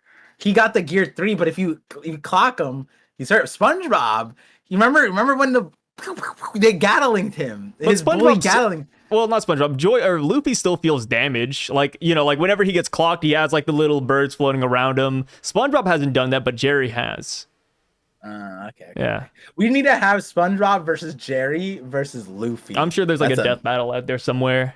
Yeah. Patrick is also pretty Looney Tunes or whatever, Toon Force, right? Yeah. I mean, all Rolf. cartoons I think are to some extent. Yeah. They got that power. So what do you think Saturn is going to do with Emeth? I think he's gonna research him. Like it's hard because like there's a lot of things here on Egg Island for Saturn to do. Like he really got stuck with the short end of the stick. Like the other Gorosei, they're home. They're about to go talk to Emu and get their heads knocked by him. But as far as Saturn goes, like he has Emeth now, right? He has this in his arsenal. He still has all the Seraphim here he has to control or, scoop up. He also has Punk Records, the Mother Flame. York is still around. So it's like Saturn, I don't envy him. It feels like he's just working overtime, man. Yeah, and he has a cane. He's like the most crippled one. Yeah, and he's been fighting the longest too. He's been regenerating the most. Like Saturn has it rough. Like the whole deck is honestly stacked against this guy. And then plus when you really like boil it down, everything here is kind of his fault too with Vegapunk and Kuma, Bonnie. So yeah, there's a lot on his plate. As far as Emeth goes, so correct me if I'm wrong, but so after Emeth attacked the Holy Land, they didn't know how to dispose him, so they gave him to scientists. Right? So since they don't know how to dispose of Emeth. No. They told the scientists to dispose of the giant. Oh, okay. But the scientists didn't want to destroy the magnificent thing, and so brought it to Egghead, allegedly. Okay, so what I was trying to get out of that was just like the people in the Holy Land don't know how to dispose of them, so they relied on scientists? Or do you think they just didn't want to waste their time? Or it could be either one? I mean, like the thing is, we literally saw Jupiter bite his arm. I'm not gonna say casually. Like it wasn't casually, but like it wasn't hard. You know, it looked like he just took a bite out of a cookie. So pretty much, like, since Jupiter could do that, then Saturn should be able to destroy this then if he tried, and especially if Emeth is not fighting back. I would meme on Saturn so hard if he wanted to destroy him, and he couldn't. Yeah, no, he has to. Yeah. Saturn could totally dispose of Emeth if he wanted to here, but just based on the way this ends, it looks like he might not. Like, I mean, we know Saturn. Saturn's the guy of science, right? Like, I feel like he'd want to study him. That's the weird thing. Like, I want to know what he plans on getting out of this, because because they were like, oh, this is the thing from 200 years ago. So it like they didn't mention the 900 years ago thing, so they don't know the connection to Joy Boy. I imagine now they might or will, especially because like apparently everything that he was saying was audible, like to Luffy. So I'd imagine the Gorosei, unless they're deaf, unless they got the craziest selective hearing that like they didn't hear a single word. Like he said Joy Boy like 9 times, and he's just like, what did he say? Unless it's like, the voice of all things, and it's just like directed at Luffy and only Luffy. Yeah, and then these guys all have telepathy, and they can sense the telepathy of a Denden Mushi, and like, but they couldn't find the one in the Emeth, or like whatever. That aside, the point is like, it's the way. I wouldn't have expected this, where it's like a one-on-one standout. It's also wholesome a little bit, right? Like the Iron Giant doesn't look like he's about to fight. Saturn looks like he's like. Like you said, it looks like he's not fighting, he's like researching, right? He's tired, he's been fighting. Is he gonna be like, what was that rope? Was that Joy Boy? Where is Joy Boy? Like, is that what all he's gonna ask? You know what I mean? And then if that's the case, that's kind of lame. So then I'm like, why did Oda set this up? What could Saturn possibly get from this that like is meaningful? And also, what would Emeth, what is Emeth's role in this conversation? What is he go like, oh, so you're the enemies of Joy Boy? Sure, I'll tell you everything I know. Like, how does that work? Like, why would Emeth say anything? Is Saturn gonna lie to him? Like, oh, Joy Boy, we love Joy Boy. Tell us all about Joy Boy. You know, it's like, what is happening? You know, like, I don't know. But it also kind of boils down to, will Emeth even activate? Because by the end of the chapter, he turns off. And I'm assuming that's because Luffy's just not here anymore, right? He's not in the proximity of the Drums of Liberation. Yeah. So wait, does he turn off? Yeah. The eyes go down. Oh, that's out of the flashback. You're right. I didn't realize that. And TCB words it a little bit differently from the other 2 translations I read. But like, I mean, it's an editor note, so of course, you know, take that with a grain of salt. But TCB says dreaming of memories. And then I saw some other ones that says he falls into a deep slumber. So it's like, yeah, like Emeth, he shut off. He's sleeping. Yeah, he's sleeping. Okay. So and like the difference with the final panels too, right? Like we have one panel with, you know, we'll talk about Joy Boy here in a second, but we got Joy Boy and Emeth, and you got like the musical note above Emeth, so like he's happy, he's having fun, he's being powered up right there. But in the next panel, like there's no music playing, so, which I think would be pretty cool, right? Like imagine we get the flashback in the anime, the music's all nice and happy, and then hard cut, dead silence, Emeth is sleeping. Yeah. So I just realized that the musical note of like, does that mean that Joy Boy just constantly have a tune around him? That's what I think. I think Joy Boy, we can go and get to it. We got a flashback. We see Joy Boy finally. And can we do this right? Can we do this right instead of you retelling it? Oh yeah, you wanna talk about it? No, I'll read Joy Boy's do the dialogue, and then you do Emmett's line this time. Yeah, go for it. So if you guys want to see Sai's rendition of Joy Boy, check out my stream from yesterday. Today I'll do Joy Boy and Sai will be and you can't leave out any words, okay? Yeah, go for it. All right. Cool. Listen up, Emeth. The time is at hand. The time? I'm gonna gather my most powerful Haki and seal it inside you. Whoa. You're bound to live much longer than me. I'm not gonna always be around to help. Oh, that sounds terrible. At some point, you're gonna be in mortal danger, or someone you want to save will be. When that happens, untie the knot. So when the time's at hand, you'll still be there to help me? That's right. Whenever it happens, I'll be saving you from here in the past, just like always. That makes me happy, thanks. Wow. Now it doesn't matter if you're dead. It'll be like you're still here with me. What a dummy, right? It's just a piece of rope. Hey, that's not gonna happen for ages. Ages and ages.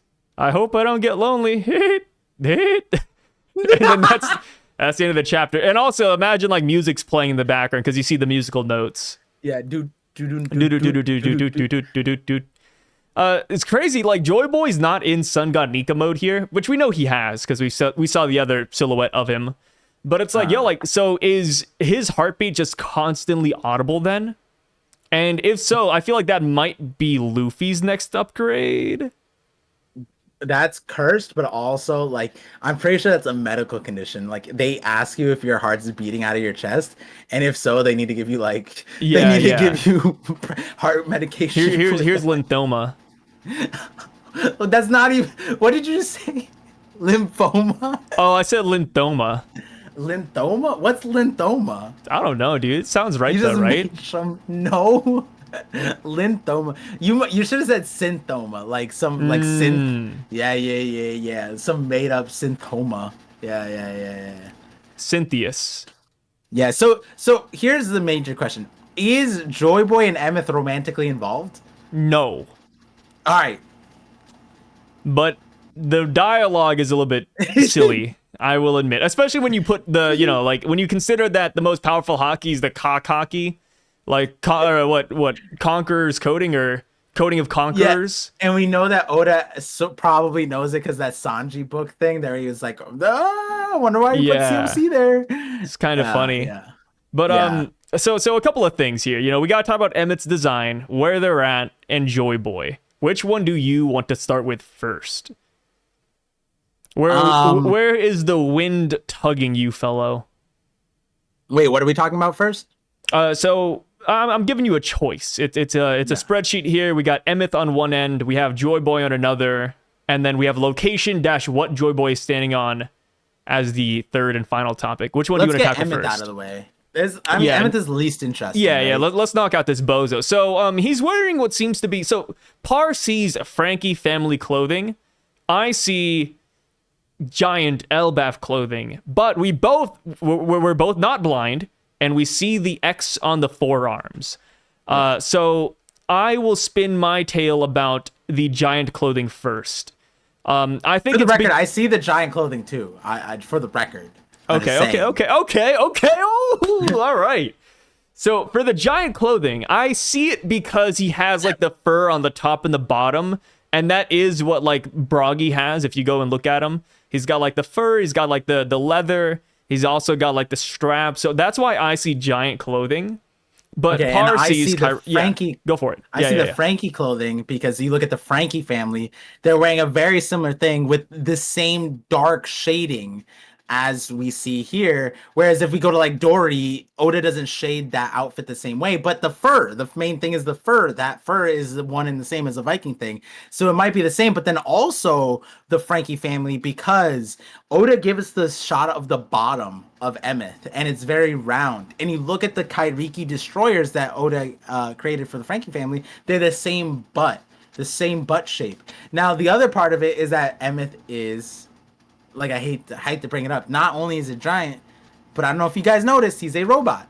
And Frankie, famously, robot. And so, like, there's a weird, I don't mean to discriminate between robots and humans and stuff like that, but, like, Roboto Tomato, and here we go. Frankie family outfit, it's kind of interesting. But, yeah, like, as far as what we're saying, whether it's giants clothing, Frankie clothing, combination of both. Maybe they were one and the same. Could be a before. love child of clothing. It could be Papagoo going back into the past and cooking up some hybrid clothing here. But he's wearing clothes though. That's for sure. Between the both, neither of them connect to Chopper. Like, what the hell is Chopper doing here? Why is his X there? That's a random X there. It's not X marks the spot. I hate for it to, because then if that's the case, it just blew off when Emmett tried to do the thing. So it's kind of interesting design that Oda put in, and I wonder if it's supposed to be like, another reason why I was thinking like Frankie family is because like obviously the Joy Boy's Nakama, And a lot of people are like, okay, who is this to Joy Boy? Is this Joy Boy's Chopper? Is it Joy Boy's Frankie? Is it the shipwright? And I'm like, okay, if he has Frankie family clothing, maybe that's a Frankie ode. And if he has Chopper's X, he's the Chopper thing. So maybe he's the Chopper Frankie of the thing, which makes sense a little bit when you look later on, because at the end of this BL thing between Joy Boy and Emeth, not only does he hit it he hits us the N eyes, and he's like, I won't be lonely without you. And that's something like Chopper would do, right? I don't see Frankie doing that necessarily, but like Chopper, that's a Chopper thing, right? Yeah, it's kind of interesting. Yeah, for me, another thing with the Giants is that since we know that Joy Boy and Sungarnika, they're all tied to Elbaf, I think it makes sense if they went to Elbaf and then he simply pick up clothing from them. And also, like, I know you said the shading looks like Frankie family. I see the shading looking more like Dory's or Brogy's clothing, to be honest. I just went back, looked up Brogy in the manga, black and white. What chapter? Any chapter, actually. No. Like, what chapter is he in? I'll do recently. I just do Google images, and I just looked at the black and white images. Dory? So I feel like it does look like One that Piece. Too. Let's see this. Because like when I think of like Frankie family, it's like more shiny, because it's like actual like metal. But I see this being more like leather. Let me see manga. It's up to interpretation, but either way, he has the X, right? Whether it's Frankie family, whether it's giant clothing, he has the X. And, people are trying to think about how the X ties in. And I think it's kind of funny because, like, there's so many X's among the crew. Like, we have Chopper's hat, for example. We also have the scar on Luffy's chest. And then we also have, what was the other X? Oh yeah, the X they all put on their arms when they leave Alabasta, and they say goodbye to Queen Vivi. I said Queen Vivi. But what if, like, since Lily's a thing, what if they did the X's on the arms for Lily too? I know that'd be really silly because it's like, how would that like repeat 1-to-1? But yeah, Emeth got the short end of the stick and he just couldn't get it removed. Because it was all temporary, right? They don't still have the X's on them. Yeah, the straws don't have the X's on them anymore, but Emmet still does. That'd be crazy. Imagine, how funny would it be if Emeth goes like this in BB season? It's like, Nakama, like she just is like, oh my god, it's my homie. That'd be so silly. She gets hit with like a flashback from Queen Lily's memories go into Vivi. She's like, wait, this feels crazy. Familiar. Yeah, wait, that actually be wild. A weird sense of nostalgia. Yeah, like a reincarnation memory. Yeah. Damn. I mean, we already talked about it too, but like we talked about how Lily looks pretty much like Vivi, like 1-to-1. Yeah. Like I wouldn't be surprised if like a lot of these characters look like a 1-to-1 image. Since we're meeting so many people, like it just makes sense that Oda would reuse some designs and just do a spin on it, which explains why Emeth is like, hey, Luffy, I literally thought you were Joy Boy. Yeah, wait, does he just like him? He kind of says like, oh, you like, not that he doesn't look like Joy Boy, it's the sound, right? Like the sound, same thing with like Zunisha, right? He goes like, what's your name? Oh no, you look just like him. Yeah, he says you look just like him. You look like Joy Boy. Damn. Which now the question is it because of the Gear 5 or is it because like Luffy? But the thing is, Gear 5 does look like a Luffy though. That's the hard part too. I mean, like Bonnie, right? Like, because if Bonnie's in Gear 5, does he go like, huh, you look kind of like him? Obviously knowing that it's not Bonnie, but would he say like you look like him because of Gear 5? Because we've said Bonnie looks kind of like Luffy when she's in Gear 5, right? And the reason I say all that is because imagine Emmet seeing Vivi. That'd be cool, yeah. He'd be like, oh, you look like Lily. What's going on? And is it really 900 It's kind of like deja vu, huh? Yeah. It'd be like, I bet for Emmett it's like the multiverse. He just goes in the multiverse like, wait, what are these spin-off characters? Who are these guys? Yeah, which this is a good segue into the second thing we should talk about, which is location. I really like what you said about location. You want to say what you... So the first thought I had was that this is just a poneglyph. But it was odd to me that there's like a tree on a poneglyph. We know that moss can grow on a poneglyph, but we haven't seen a tree before. So my next thought was Zoe. And that's for a couple of different reasons. One, because obviously we know that Emeth and Joy Boy know Zunisha. That was one of their Nakama. And plus, when you look at the outshot of Zoe, there's actually like multiple square buildings that have trees on top of it.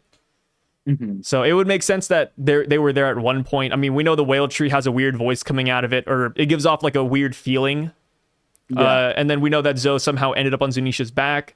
So having Emeth and Joy Boy there, just it fits. We don't have to suspend the imagination for that one.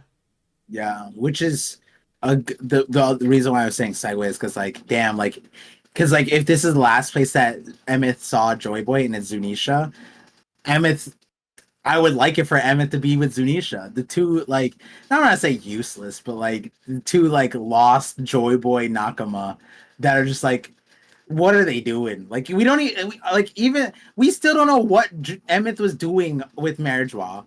We don't know what Zunisha is walking around. How have they not made it to the destination? They're like 10,000, 20,000, 30,000 kilometers tall. They couldn't get to the place in 900 years. And now Emeth is like, it's just like fumbling all over Egghead now, sitting in front of like Joy Boy's mortal enemy. And just like there, arm gone, use the rope. But at the end of the day, it would be cool to see Emeth and Zunisha talking. Like, Emeth goes like, "Yo, I saw Joy Boy," and like Zunisha's like, "You heard it?" And then they're like, "Yeah, bro, that shit was clean." It's just like the real Slim Shady. You know what I mean? Like they'd be hitting us with that. It'd be kind of cool. Just reminiscing Do you together. think we're gonna get that though? Oh yeah, for sure. So, but the reason why I said that is because like one, he's asleep now, but he's in the hands of Saturn. Yeah. So like that would mean that like Zunisha shows up. Oh, maybe Zunisha shows up to liberate Emeth. Like it's their own like mini thing, you know? That'd be kind of cool. Yeah, I could see that. It's that or just like the final war, they all like end up in the same place. Yeah. I just want Zunisha to I mean, the thing with Zunisha is that, like, the reason I said is because, like, Zunisha's kind of just walking. They don't really have, like, a destination in mind. Like, they showed up at Wano for a second, then they left a second after. They disappeared into the fog. Okay, like, but this destination is Zunisha's... Is it? And then Zunisha Zunisha needs an order, too. I don't think Zunisha has a destination. They're just walking, right? Oh, yeah. I think it was, like, the Mink. The Mink said that Zunisha just walks. No. The Mink said, like, in chapter 822, they're like, oh, I guess we never knew that this thing was sentient, and then we didn't know it could talk. And then they were like, huh, I wonder where it's walking to. And I conflated that as, like, Zunisha saying that its order was to walk somewhere, but it was just the Mink saying. I'm pretty sure it was the Minx being like, I wonder where it's walking towards. So, damn. Man. But, yeah, we don't know the order, like why Zunisha is like exiled, like why they're ordered to walk. We don't know that, right? So we don't know what the crime. Yeah, and then plus, like they don't really do anything unless like somebody orders them to, right? Right. Like Which even when like Jack was shooting down their leg, they're like, "Please, somebody tell me to do something about this." Do you think Emeth can order Zunisha? Yeah. Ooh, that's kind of cool. Yeah, I think Emeth could. So, damn. Joy Boy now though. This is a new silhouette, right? Yeah, big silhouette actually. Most important reveal. Yeah, the most important character out there, and a couple of things. So we got multiple fronts to tackle.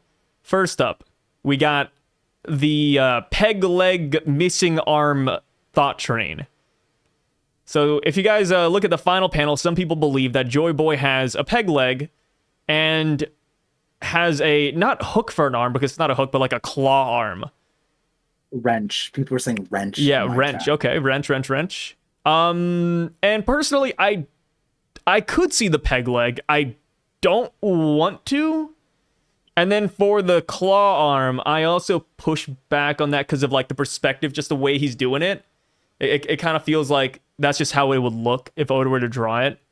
Yeah. But I could be wrong. Like, I think it would make sense if the character did have these features, it would be Joy Boy. Oda said he was saving a lot of pirate stuff for a certain character, like the eye patch, for example. So, yeah, missing sure. Eye. Yeah, the missing leg, eye. Missing arm. Give it to him. Yeah, give it to him. Sure. Make him feel like a real pirate. Why not?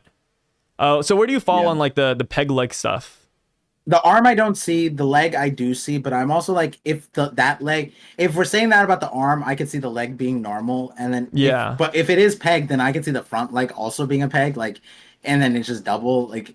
But at the end of the day, like we said, like it doesn't matter. Like it could be cool either way. One peg, two peg, one arm, two arm.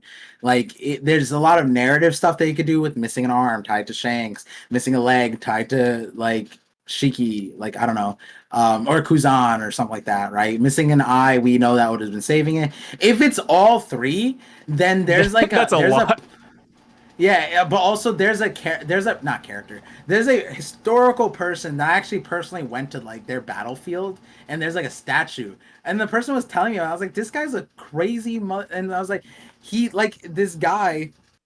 He's like, it was a Colombian war. He was like a pirate essentially, but he solo defended against the Spain like with like 50 people against like 1,000 or 2,000 like ships or something like that, and he won. But like I forgot his name, but he lost his arm or leg before the fight, and so like, but he was a commander, but he was front lining, and so he lost his arm and his eye, and he was still beating everybody. Like he would run on the battlefield and just slice and dice everybody like a maniac. And like even if he had no arm, he would bite people. And I'm like, what the? And he survived. I think he died to illness. He didn't die like on the bat. From what I remember, it was like the most cracked like superhuman dude. And it was just like this like 5'6" looking dude. Statue was there, and I was like, he has no arm, no leg, and he's missing eye. And the guy's like, yep. And I was like, and so now like seeing Joyboy, that was like the first thought that came to my mind. I just don't remember it, but I have pictures with the statue. I remember telling my wife, I was like, this might be important one day, and I never knew. Maybe I was standing as a Joyboy. Be crazy. Yeah, maybe the real life inspiration. Yeah. Another talking point is, what race or tribe is Joy Boy from? Is he a human? Is he an offset of human? Or do you think he's a buccaneer? People are saying he's still a buccaneer and or a giant, which I really don't see. Yeah, I don't see that. I see normal, whatever Luffy is. Yeah, normal human and or like whatever the ancient kingdom was. Yeah. Whatever Luffy is, I see that. And then because like there's only so many short people. We have Roger, we have Shanks, but then like Luffy has Garp in him, and Garp is massive. Garp is like almost a buccaneer. So it's like, as far as we're saying that, like it could just be that he's young. Like we could say maybe he's a buccaneer, but maybe he's young. But the problem with that is that like we've seen a young Kuma, and he's rotund, just built like that. Yeah, and so like I'm just leaning towards he's just a human, and he just probably died young.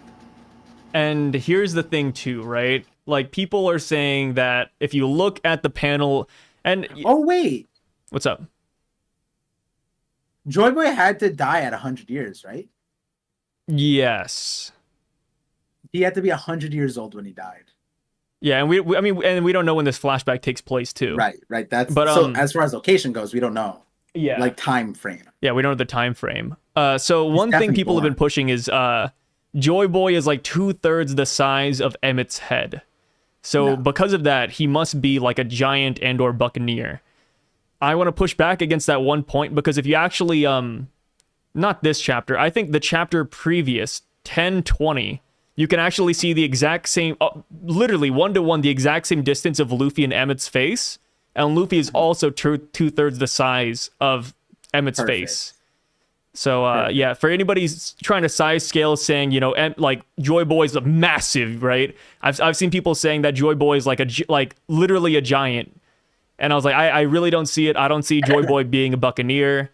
You know, if you go to chapter 10:20, if anything, this reminded me of Saul and Robin on because Robin's just like on a cliff, and then Saul's just like, "Hey, tiny human, what you doing?" Like, you know. And then some people use the shot of like Luffy standing on top of Emmet, like in the very beginning of Egghead, but that shot's like looking up like this. Yeah. So like it doesn't work. Like the best shot we have is chapter 10:20, where Luffy's like right there next to him, and it's the same size as Joy Boy here. So Joy Boy being human just makes sense. In that first one where we see he's sitting on the thing, it looks like the pot, like if you want to say as a poneglyph, like no shot is a poneglyph that big next Oh to yeah. Emmett. So it's definitely like a Zoe building, right? Yeah, unless we could be playing with perspective heavy, but like the perspective doesn't fit with like that being Joy Boy, a poneglyph, and then like it being the size of Emmet at the same time, right? Yeah. Like that would be crazy.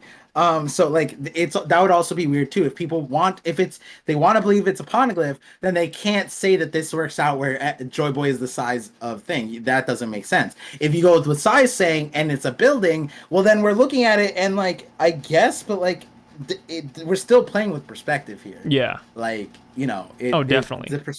yeah, and the other nuance of it is like we like Zunisha is supposed to be 1,000 years old, so we don't even know how big Zunisha is. It might not even be that this is on Zunisha. This could be Zoe, and it somehow got that Zoe got put on Zunisha later. Like we don't Yeah, even know like a how little that transplant. worked.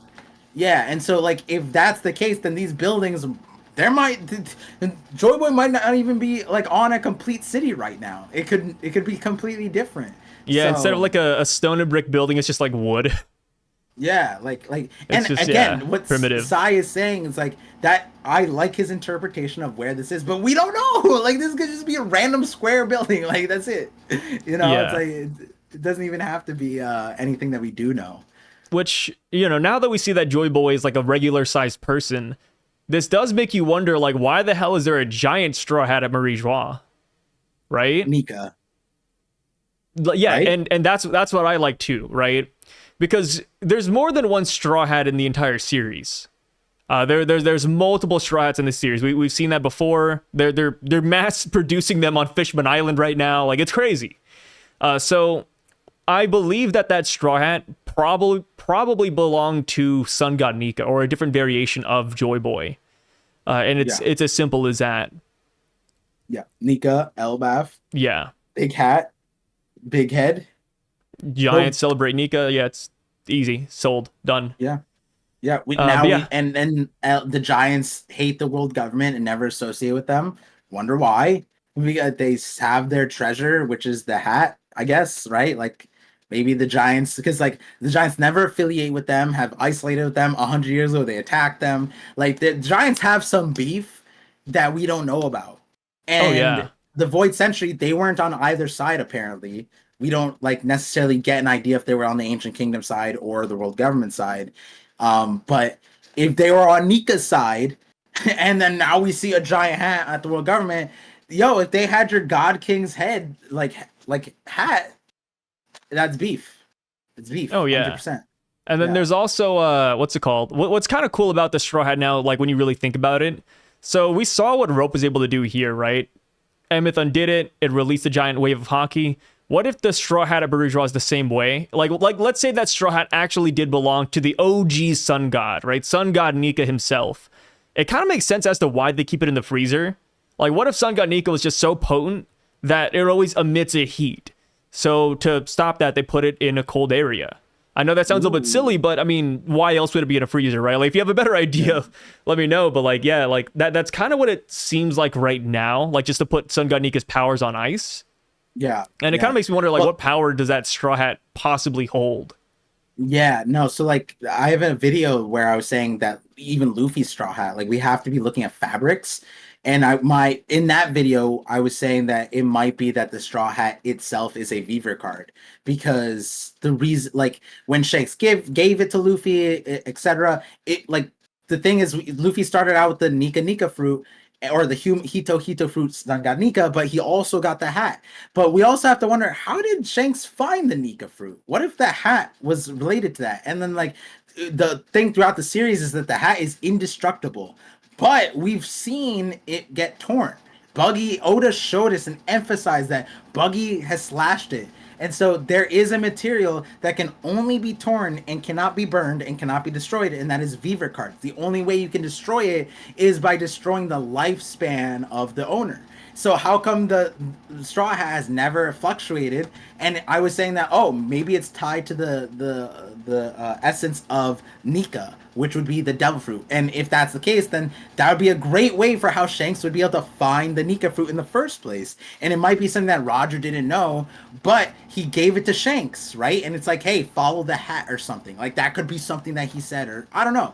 But the point is that like for a long time now, that hat, like we have to remember that is one of the things that Luffy started out the story with, and that is one of the most important things. It went from the Pirate King, it went to Shanks, it went to Luffy.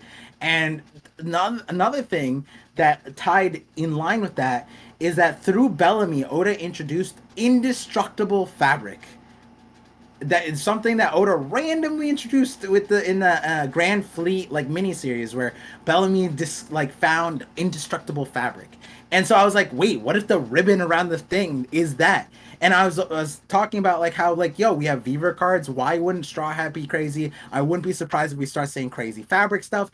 And then like I think I brought up the wind rope in that video too. But now it's like, yo, like we can imbue the most potent conquers Haki into a rope and it survives it somehow, right?